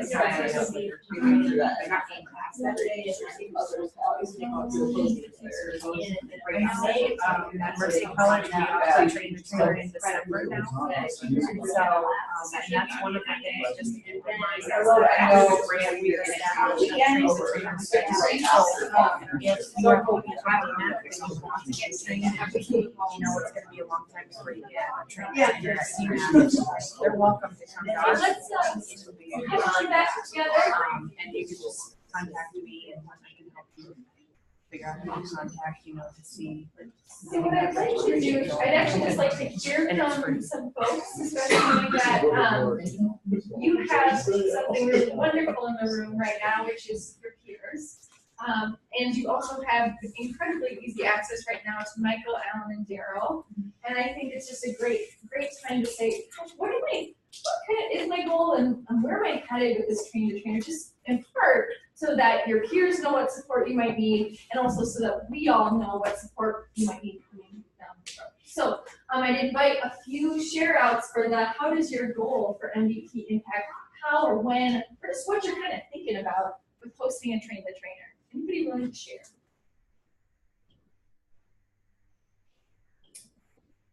I will share. So we have already said that we've met with all the athletics teams this last year, and it was fine, it went great, but we did not have the facilitators that we had hoped for, and so I think some of us did several presentations, and next year we're hoping to change that a little bit. So we did a couple things. The first one is that I emailed all of the current facilitators and asked what their commitment level is. Can they commit to 2 sessions a year? What things were they wanting? And so and you did say that, but they want, before classes even start, to have a review for the ones that have been trained in the past. So I think we've done that before. It's hard to find a time that works for everybody, but we'll do that. And then the other thing is that we've been working with the athletic director to have more buy-in from that department a little bit. And we presented with the coaches initially, but we might want to do that again just to kind of keep the fresh in your minds. But they already have students who are identified as leaders on their team. So the larger teams have 3 or 4, smaller teams have 1 or 2. And so they have agreed to make it a requirement that those students must be trained. And so Ellie and I have been working on scheduling that so that it works for the athletic teams, because if they're in fall sports, they can't do a weekend of training. So we kind of have 2 Sundays that we're gonna make work or something like that. So we just had to adjust to fit into their schedule. But with this much notice, it worked out fine. And I think that impacted the recruitment there too, right? So I think Kate was able to present that as athletics is utilizing this program a lot, and so we are asking athletics to get back to this program so that we can actually meet their needs and have that be a positive experience and build on some of the things that they both liked or maybe have some suggestions around. And so I think talking about it from that perspective is helpful in terms of getting athletics, get those students basically on board. Which gives us 40 new presenters at the start of the fall, because, we also do first year classes, grade 5 and several others, so hopefully that gives us a nice big base. We have one more to share. Like, I'm actually now very intimidated because I'm like, whew, this is a lot. Can I ask a question? Of course. I mean, I know that the trainings are typically 2 days, and you said to do, okay. Really? Well, I just was wondering if there's a certain number of hours we have to cover, if we do generally 4 clumped up sessions. I love where you're going with this. So if everyone will take out your manual, and you'll flip to the orange tab. So what we've included in here are actually a variety of samples. Orange tab. A variety of samples. And what they really are, I would say, are three samples, if I remember right. One is the 2-day train-the-trainer that many of you have gone through. I think Alan has an extended version of this that's more script-like that we'll be sharing. And that is the intention of it. It's what you all went through. It's more for like folks who are going to be doing a wide variety of sessions on your campus, right? You want to equip them to have lots of different kinds of dialogue. We also have the next one, just that second page here. It's many pages long, but it's that elongated script style. And that comes from Daryl and work that he's done with a college, specifically with RAs. And Daryl, chime in here if you will, but my understanding is that is really intended as a 1-day thing where it's like we're kind of intending for you to have some particular focused conversations. So not necessarily wanting them to say, I can facilitate any MVP topic that you want, but it's this, right? It's a more focused ask of them. Does that feel accurate to you? That's generally the utility of it. I mean, I as I said in the beginning here, and it's true of this particular session as well, there is an emphasis on this is a way to have these conversations, yes, right? That is translatable, right? If you, again, if you begin to continue to acquire and sort of pile on different sort of competencies and you continue to sort of build on what your skill set is, this is translatable. This is a way in which you can model having a discussion with a group of people, as you were saying in the beginning, who show up pissed off potentially, not wanting to really engage it, but you can engage them in a way that's really relevant to them, that feels sort of vital to them, and that they walk away with a sense of, you know what, that was pretty good.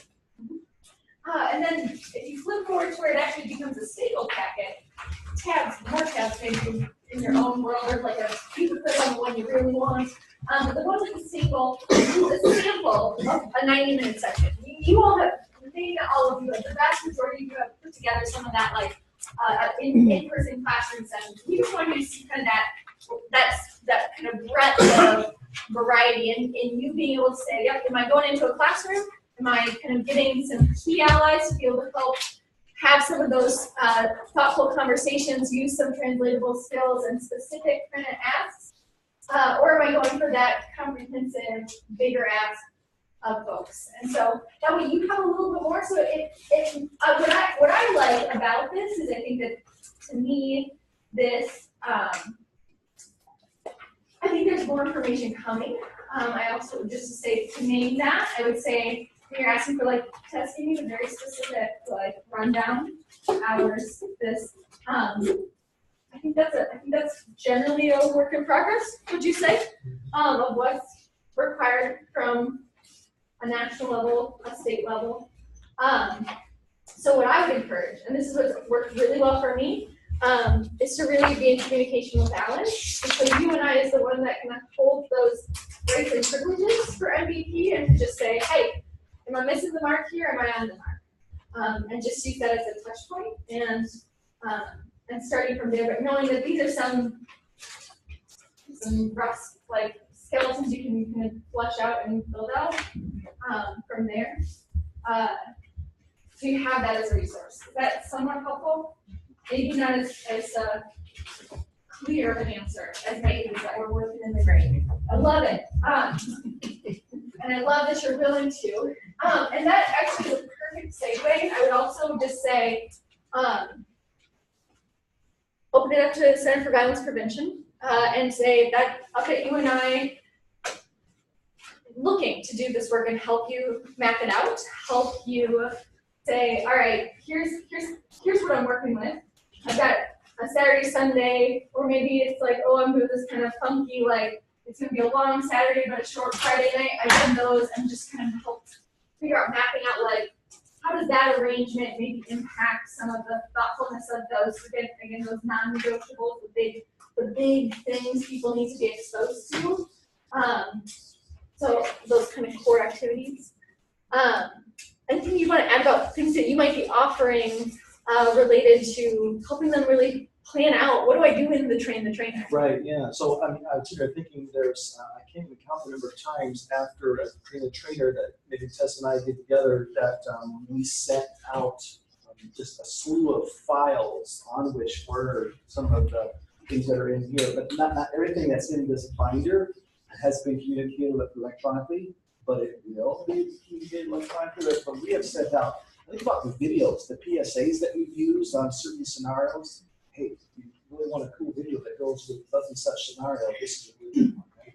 So we've done that. We've been sitting out what our intentions at Northern Iowa are is to create this seamless way to communicate with all of the partner universities and colleges to have access digitally at your fingertips to the information that you need when you need it, right?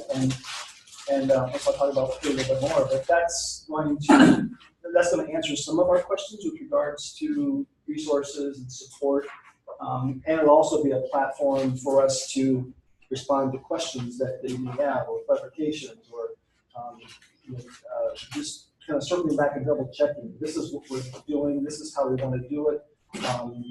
And so I'll talk about that in a little bit. But so yeah, it's a kind of work in progress, if you will. I gotta just say this too, that working with Tess, she's such a great idea person, and she's wonderful to strategize with. Those of you who have the privilege of working with her, either as a collaborator or when she was working at Drake and going into the higher education, you are an awesome resource. Thank you, Tess. Let's be informal, and if you're not facing this way, maybe just circle around, be comfortable. And we'll have a little fireside chat here in a little bit. And then I'll invite my colleague, Michael Fleming, to kind of follow up with some evaluation stuff. But just a little bit about this whole process. It is a work in progress. This is kind of uncharted territory for the center. I mentioned Uriah or Tess reference the trainer a few years ago. It's a different vibe, a different feel than what we're doing right now today.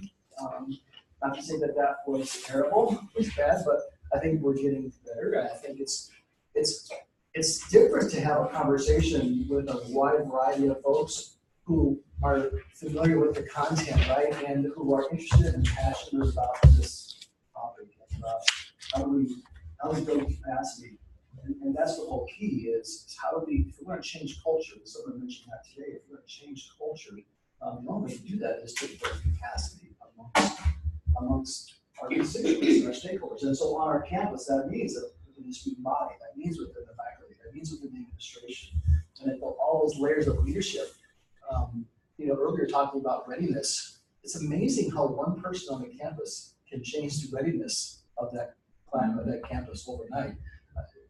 Daryl mentioned that earlier when you were talking to us, and it's like, it is true. You think about where you are now, or where you may have started, and who does that one person or that one department that seemed to just kind of open the floodgates? But it really does take a champion. It really does take some commitment. And a person has some shared vision as to what we're trying to accomplish here.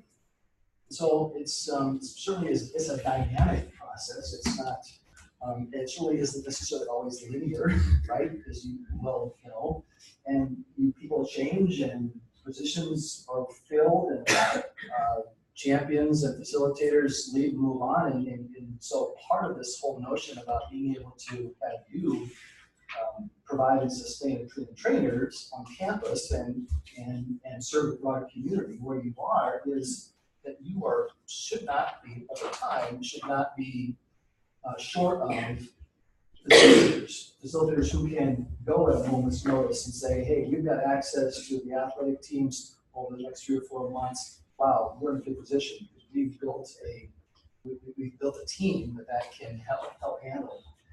So many lessons learned. Our trainers at Northern Iowa today do not look like we did when we first started in 2010, 2011. Now we start at 3 o'clock on a Friday. We go to Friday night till like 9, and then we go all day Saturday. And when we did that, our numbers seemed to really, we were turning people away after we reached a 30 threshold. And it's because of that, just that small tweak in time wasn't conflicting with faculty, it wasn't conflicting with schedules or for teaching assignments for students. It was only infringing on their Friday night, well, actually they go out after our training, and we hear about some of their experiences. I can't believe we saw this last night in the bar. It was all about things that they were discussing with NDP, right? Because it was on their mind. It was fun. It's fun to hear them kind of see those things through a different lens that they didn't have before necessarily. So we've been flexible in terms of wanting to make sure we get to the content. Daryl mentioned earlier that this has been like a three-day training condensed into 2, and that's absolutely right. When I was first introduced to MVP back in 2000, 2001, Jackson Katz and Byron's last name, God, my brain just quit firing. So, Daryl, Shannon Spriggs, Dwayne DeFore, these are some of the trainers whom I was just meeting in for the very first time as a kind of a young, inexperienced high school administrator interested in this model because it made a lot of sense to me. From the standpoint of working with culture in this high school that I worked in with like 1,400 kids, and I was just getting my butt kicked every day as a disciplinarian. I mean, I wasn't even gaining ground. I was losing ground. I said there was not enough of me to go around. Anyway, but yeah, it was a 3-day training. That was hard for our school district to swallow. It was hard. We had a funder who had some clout in our community that said, this is what we'd like you to do, school. And the school said, okay. Had it not been for the status of that particular foundation and their commitment and history of support for the district, I'm not sure that the school district in Sioux City would have actually gone on that path.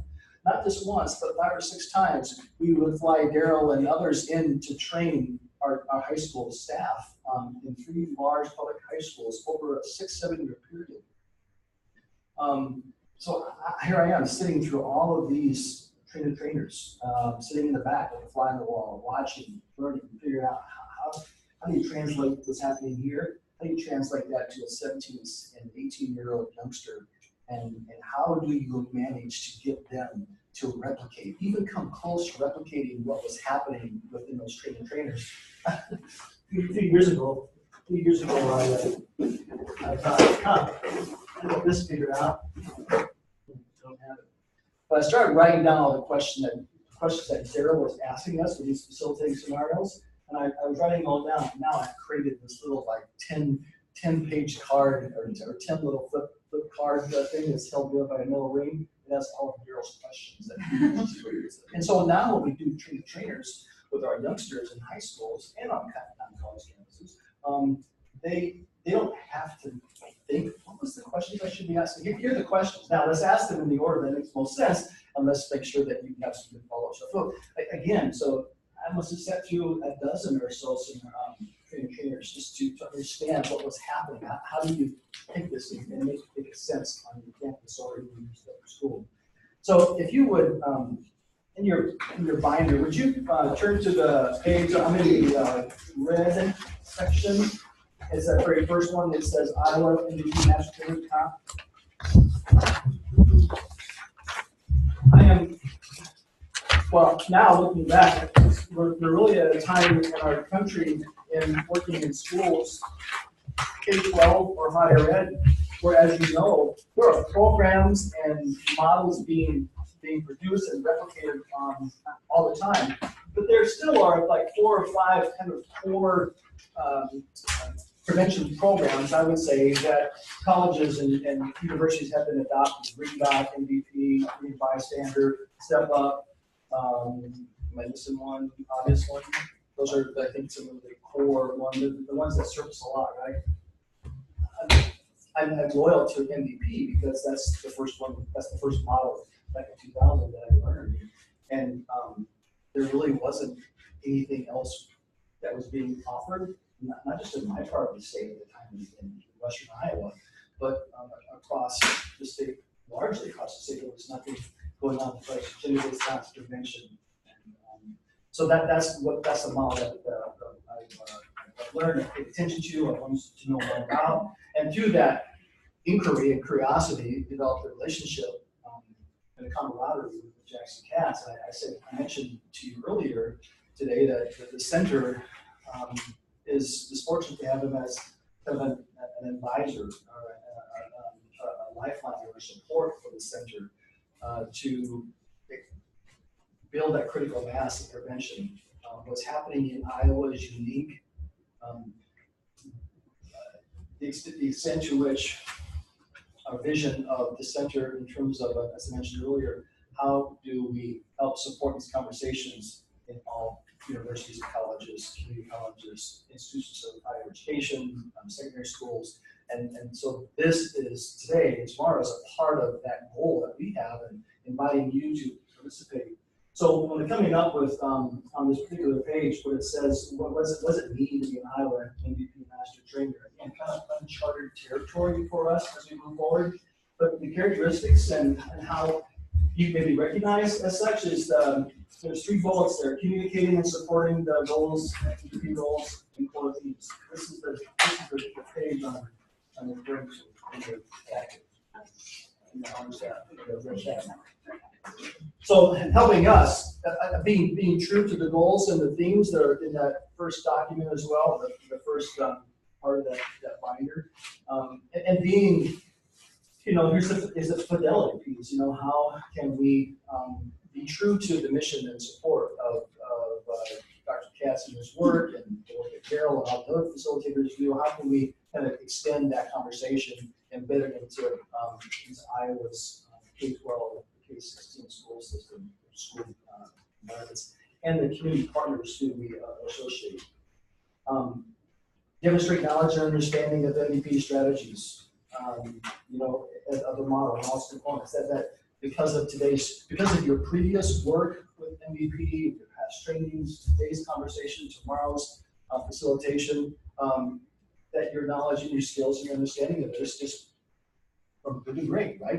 It becomes better. You become, hopefully, you feel more confident. You may see some techniques or some things that you hadn't thought of before, but that you're demonstrating the knowledge. And finally, they're being able to demonstrate the skills necessary to teach and influence others. I mean, so creating some training opportunities on your campus and in your campus community.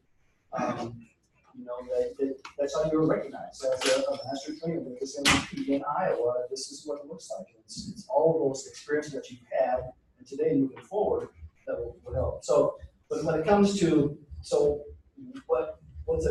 what's characteristic or what's recognizable of a master trainer from Iowa? Do these 3 bullets here make sense to you with a head nod or otherwise?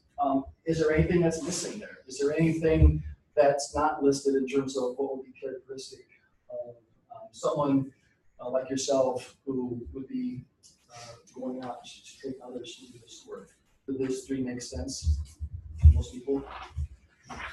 The next part, in terms of agreement, now this is not a legal document. There's no places for signatures, or we're not going to prick our fingers and shed some blood. So coming up with some things on which we would agree moving forward together.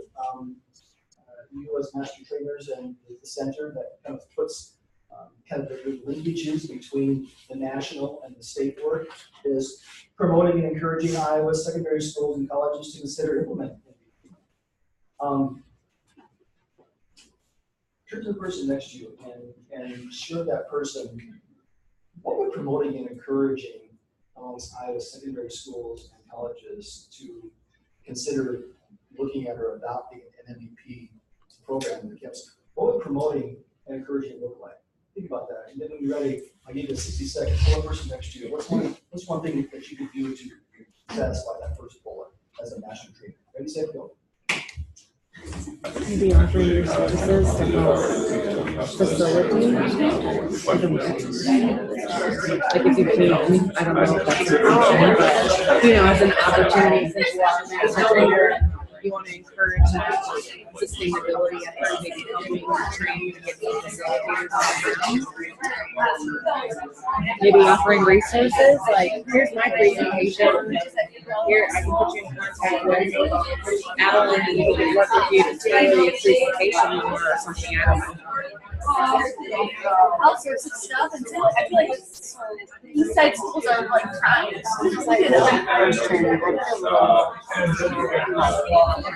I'm not sure exactly what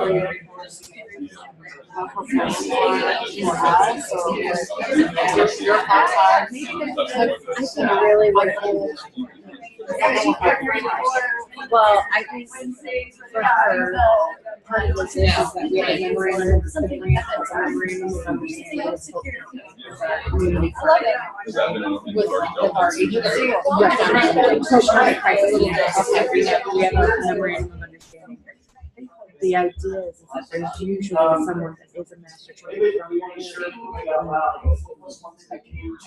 build conversation or example how you find models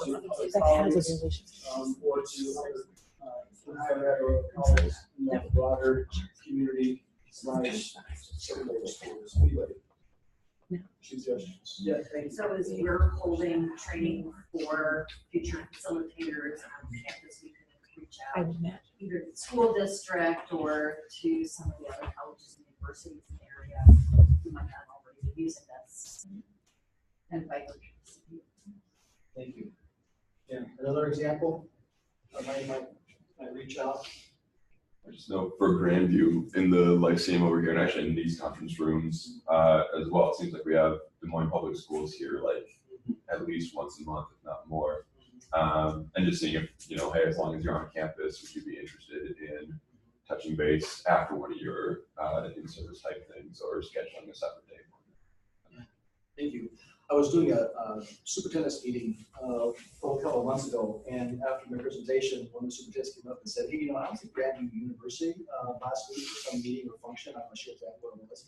And I saw an MVP sign someplace, somewhere. So for him, it was like, wow, okay, he started to understand that this is a systemic thing, right? This is not just a one-off, one university, one high school initiative. This is much bigger than that, potentially. And those are the kinds of seeds that are planted, or some of the visuals, or some of the things that people need to run into before they might understand or know more about it. So that was a really good example of how, just indiscreetly, he was able to communicate that this is something larger than what he had maybe initially thought of. So that's exactly the kind of thinking. And again, I'll say this too: one of our strategies, and what I appreciate about the training trainers that we've done at various colleges around the state, is the ability to invite those community partners in along the way.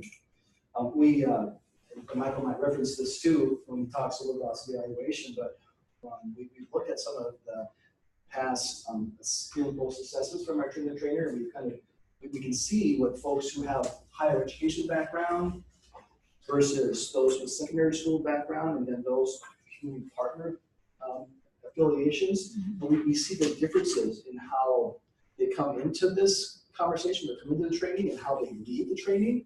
And it may not surprise you.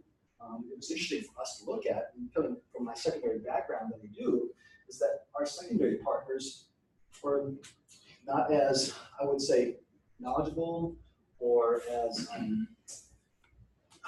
ready, I guess maybe, as some of the higher education stakeholders. And I think about that for a moment. Think about the conversations we've had on college campuses over the last decade around this topic, which has been obviously supported by some pretty well-publicized lawsuits and scandals and other situations happening on college campuses. Certainly, hunting grounds, as was referenced in Jackson's article about some of the things that have been taking place that have raised the bar of accountability for college universities. And I look at my colleagues in the secondary schools, and I'm thinking, you're kind of right where universities were about 15, 20 years ago, with regards to some of the Title IX issues and some of the prevention requirements. And so, anyway, so there's a difference there. And so, again, reaching out to your secondary school partners is such a gift for them. They don't even know how important that is when you do that, but we'll thank you later. The other bullets there, looking down real quickly, informing the center of your trainings. What we'd like to do, again, not with the 90-minute sessions or maybe even the one-day trainings, but with your future trainer trainings, we would like them to know who those individuals are, not by name and social security number, but who they are, so that we can follow them through and maybe do a 6-month or a 12-month follow-up. Give you the information, shares with us how we're doing. We can let Dr. Katz and Daryl and others know, here's the impact that we're having. Here's what's sticking to the wall, right? After an MVP training, what sticks to the wall with folks? We know a little bit today about that, but we could know more about it, and we can know more with your help with communicating back and forth on those. Inviting staff, which I mentioned, utilizing the assessments. We want to become better at assessing, and so this is a really good stretch for the center at Northern Iowa to maybe look at some online things, so we can remove the paper and pencil, component of a training and do things online, which we run the risk of not getting as good a return, maybe, for example, on our respondents, but still being able to have that widespread, to be able to share that quickly. So kind of building that kind of an MVP community with us, and I think it would help. It would help. I think inspire some leadership that's maybe hasn't been quite utilized with some of our other community partners or our secondary school partners as well. Another one, materials. I want to provide you with the materials as we can, as materials that are being devised, developed nationwide or on MVP, take their subtle nuances or change. We want to make sure that you have access to that information, that we're using that which is most current, that we're using the training examples that are most recent and current, which is going Dale's here. But so how can we communicate that to be informative? Recognizing, and Tess mentioned this, recognizing that these materials are copyrighted, but for our use in the state of Iowa is a wonderful gift to have, and so we'll respect that.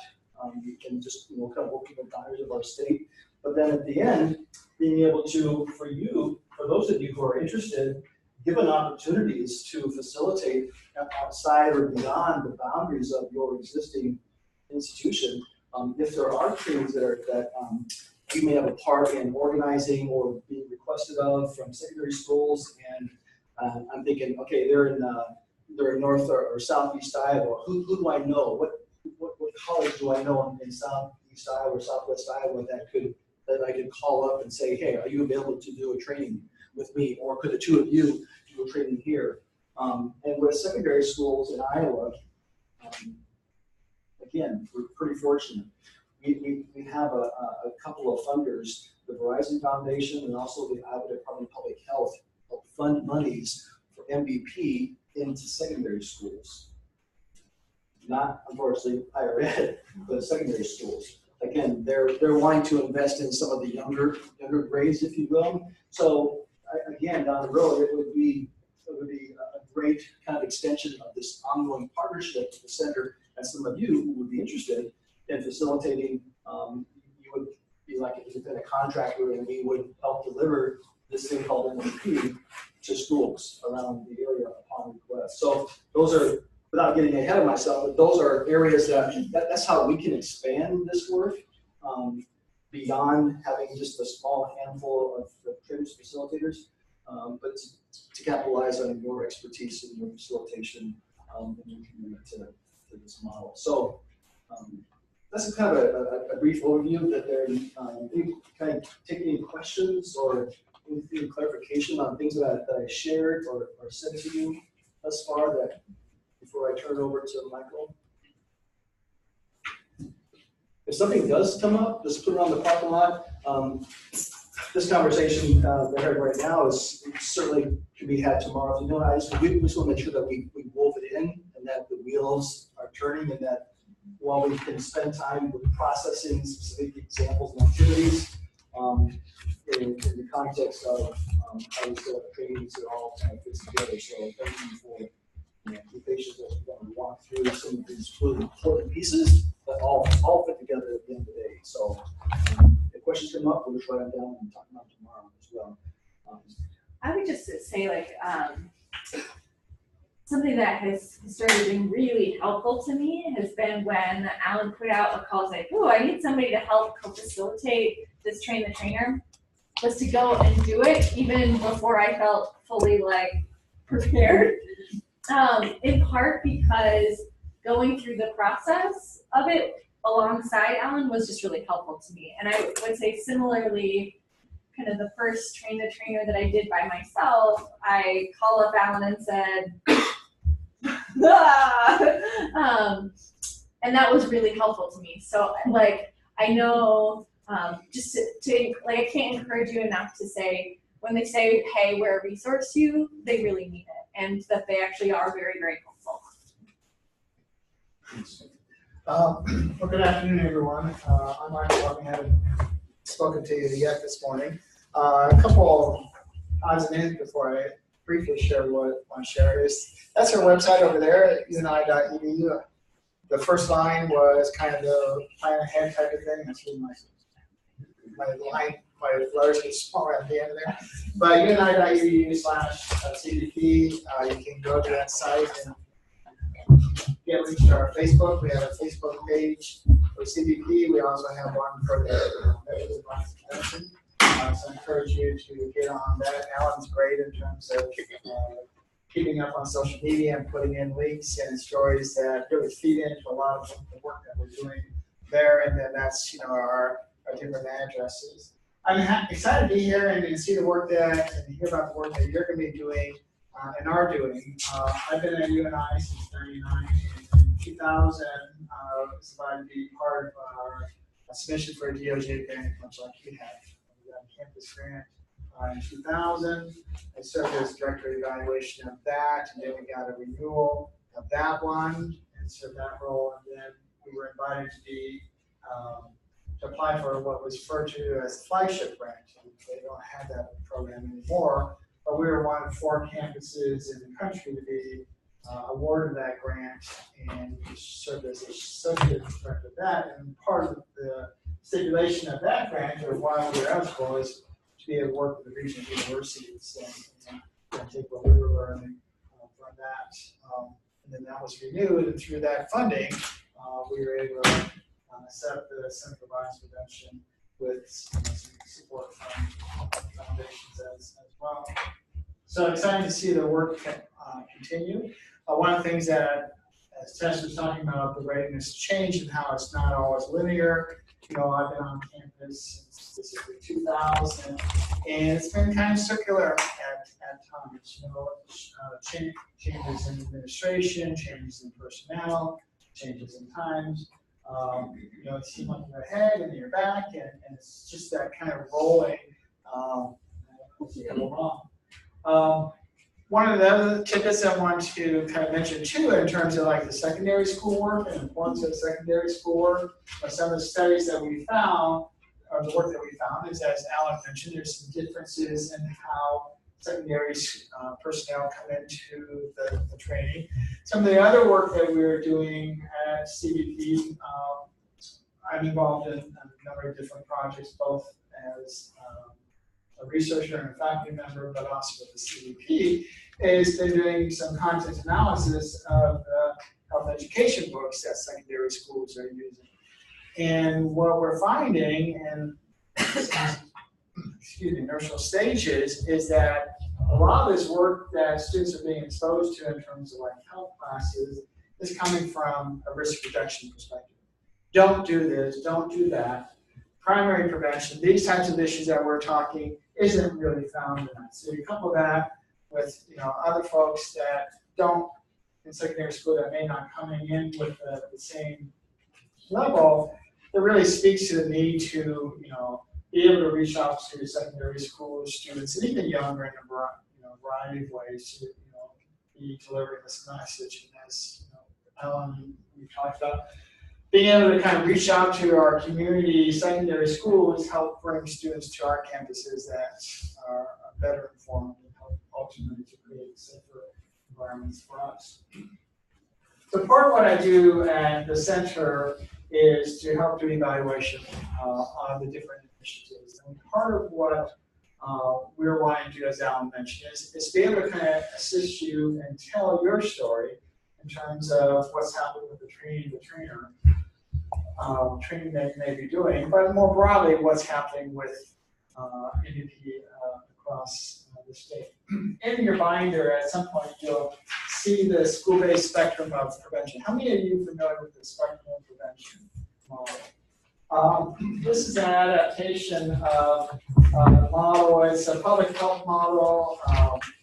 Red Cohen, I believe, is one of the authors of this. And what he speaks to, or what that work speaks to, is that if you really want to have sustained prevention, multi-level prevention over time, you really have to work at multiple levels.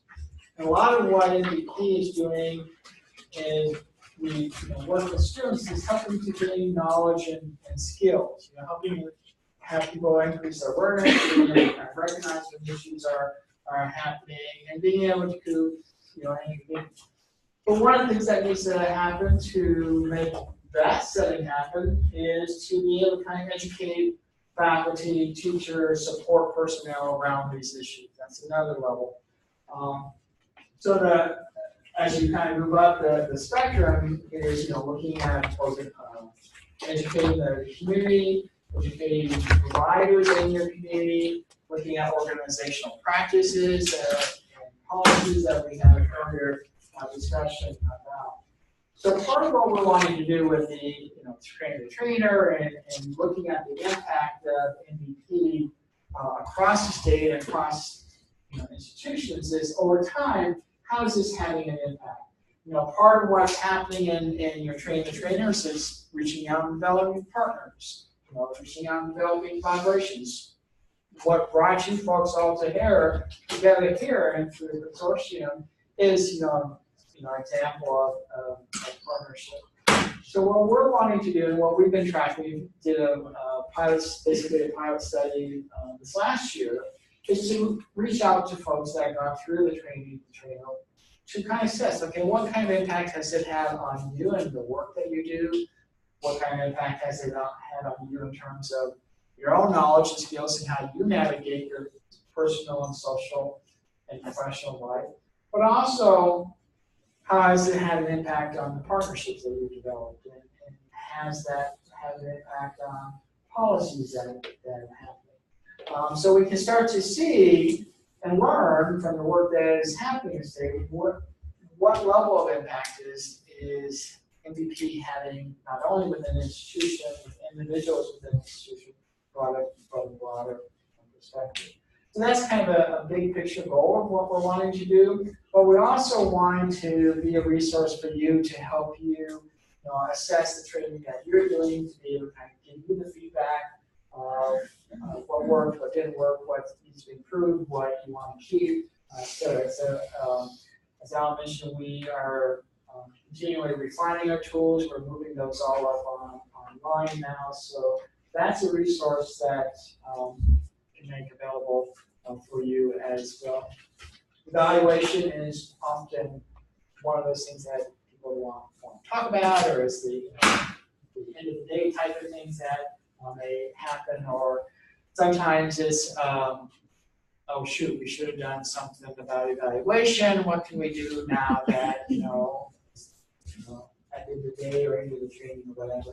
So we're a resource for you, and we're quite willing and excited to, work with you to help you tell your story and tell the story of what's happening in MVP. So, anything else? No, thank you. Any questions or clarification? We have just a request. Yeah. We try to do the evaluations after each of our sessions, and we do a paper copy. It's a little bit of a pain. This paper copy is a pain in my world. So are you planning on coming out with any type of hoot or link that this, like, every student in my class has a phone. Before they leave, pull your phone out. Yeah, we'll send have that in. that available. We can make that available. Those are one of the things that are moving on. Awesome.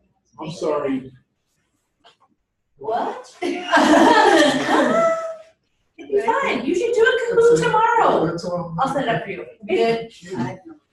I don't know either. It's like totally worth it too, because when we did it the second round with athletics, we had just a real quick link to a survey they could do, and I'm not joking, we had like 70% participation. Like it was like, wait, what? Because you talked about not having a high rate. If you let them out of the room, your rate probably goes down, but if you don't let them leave, or if you until they fill, or you just put it up on provide screen. encouragement. Here's a piece of candy for you to fill it out, and then you can go. Or you get if they're wanting to leave and you're making them do this, you get the big circle Oh, with yeah. 10 questions.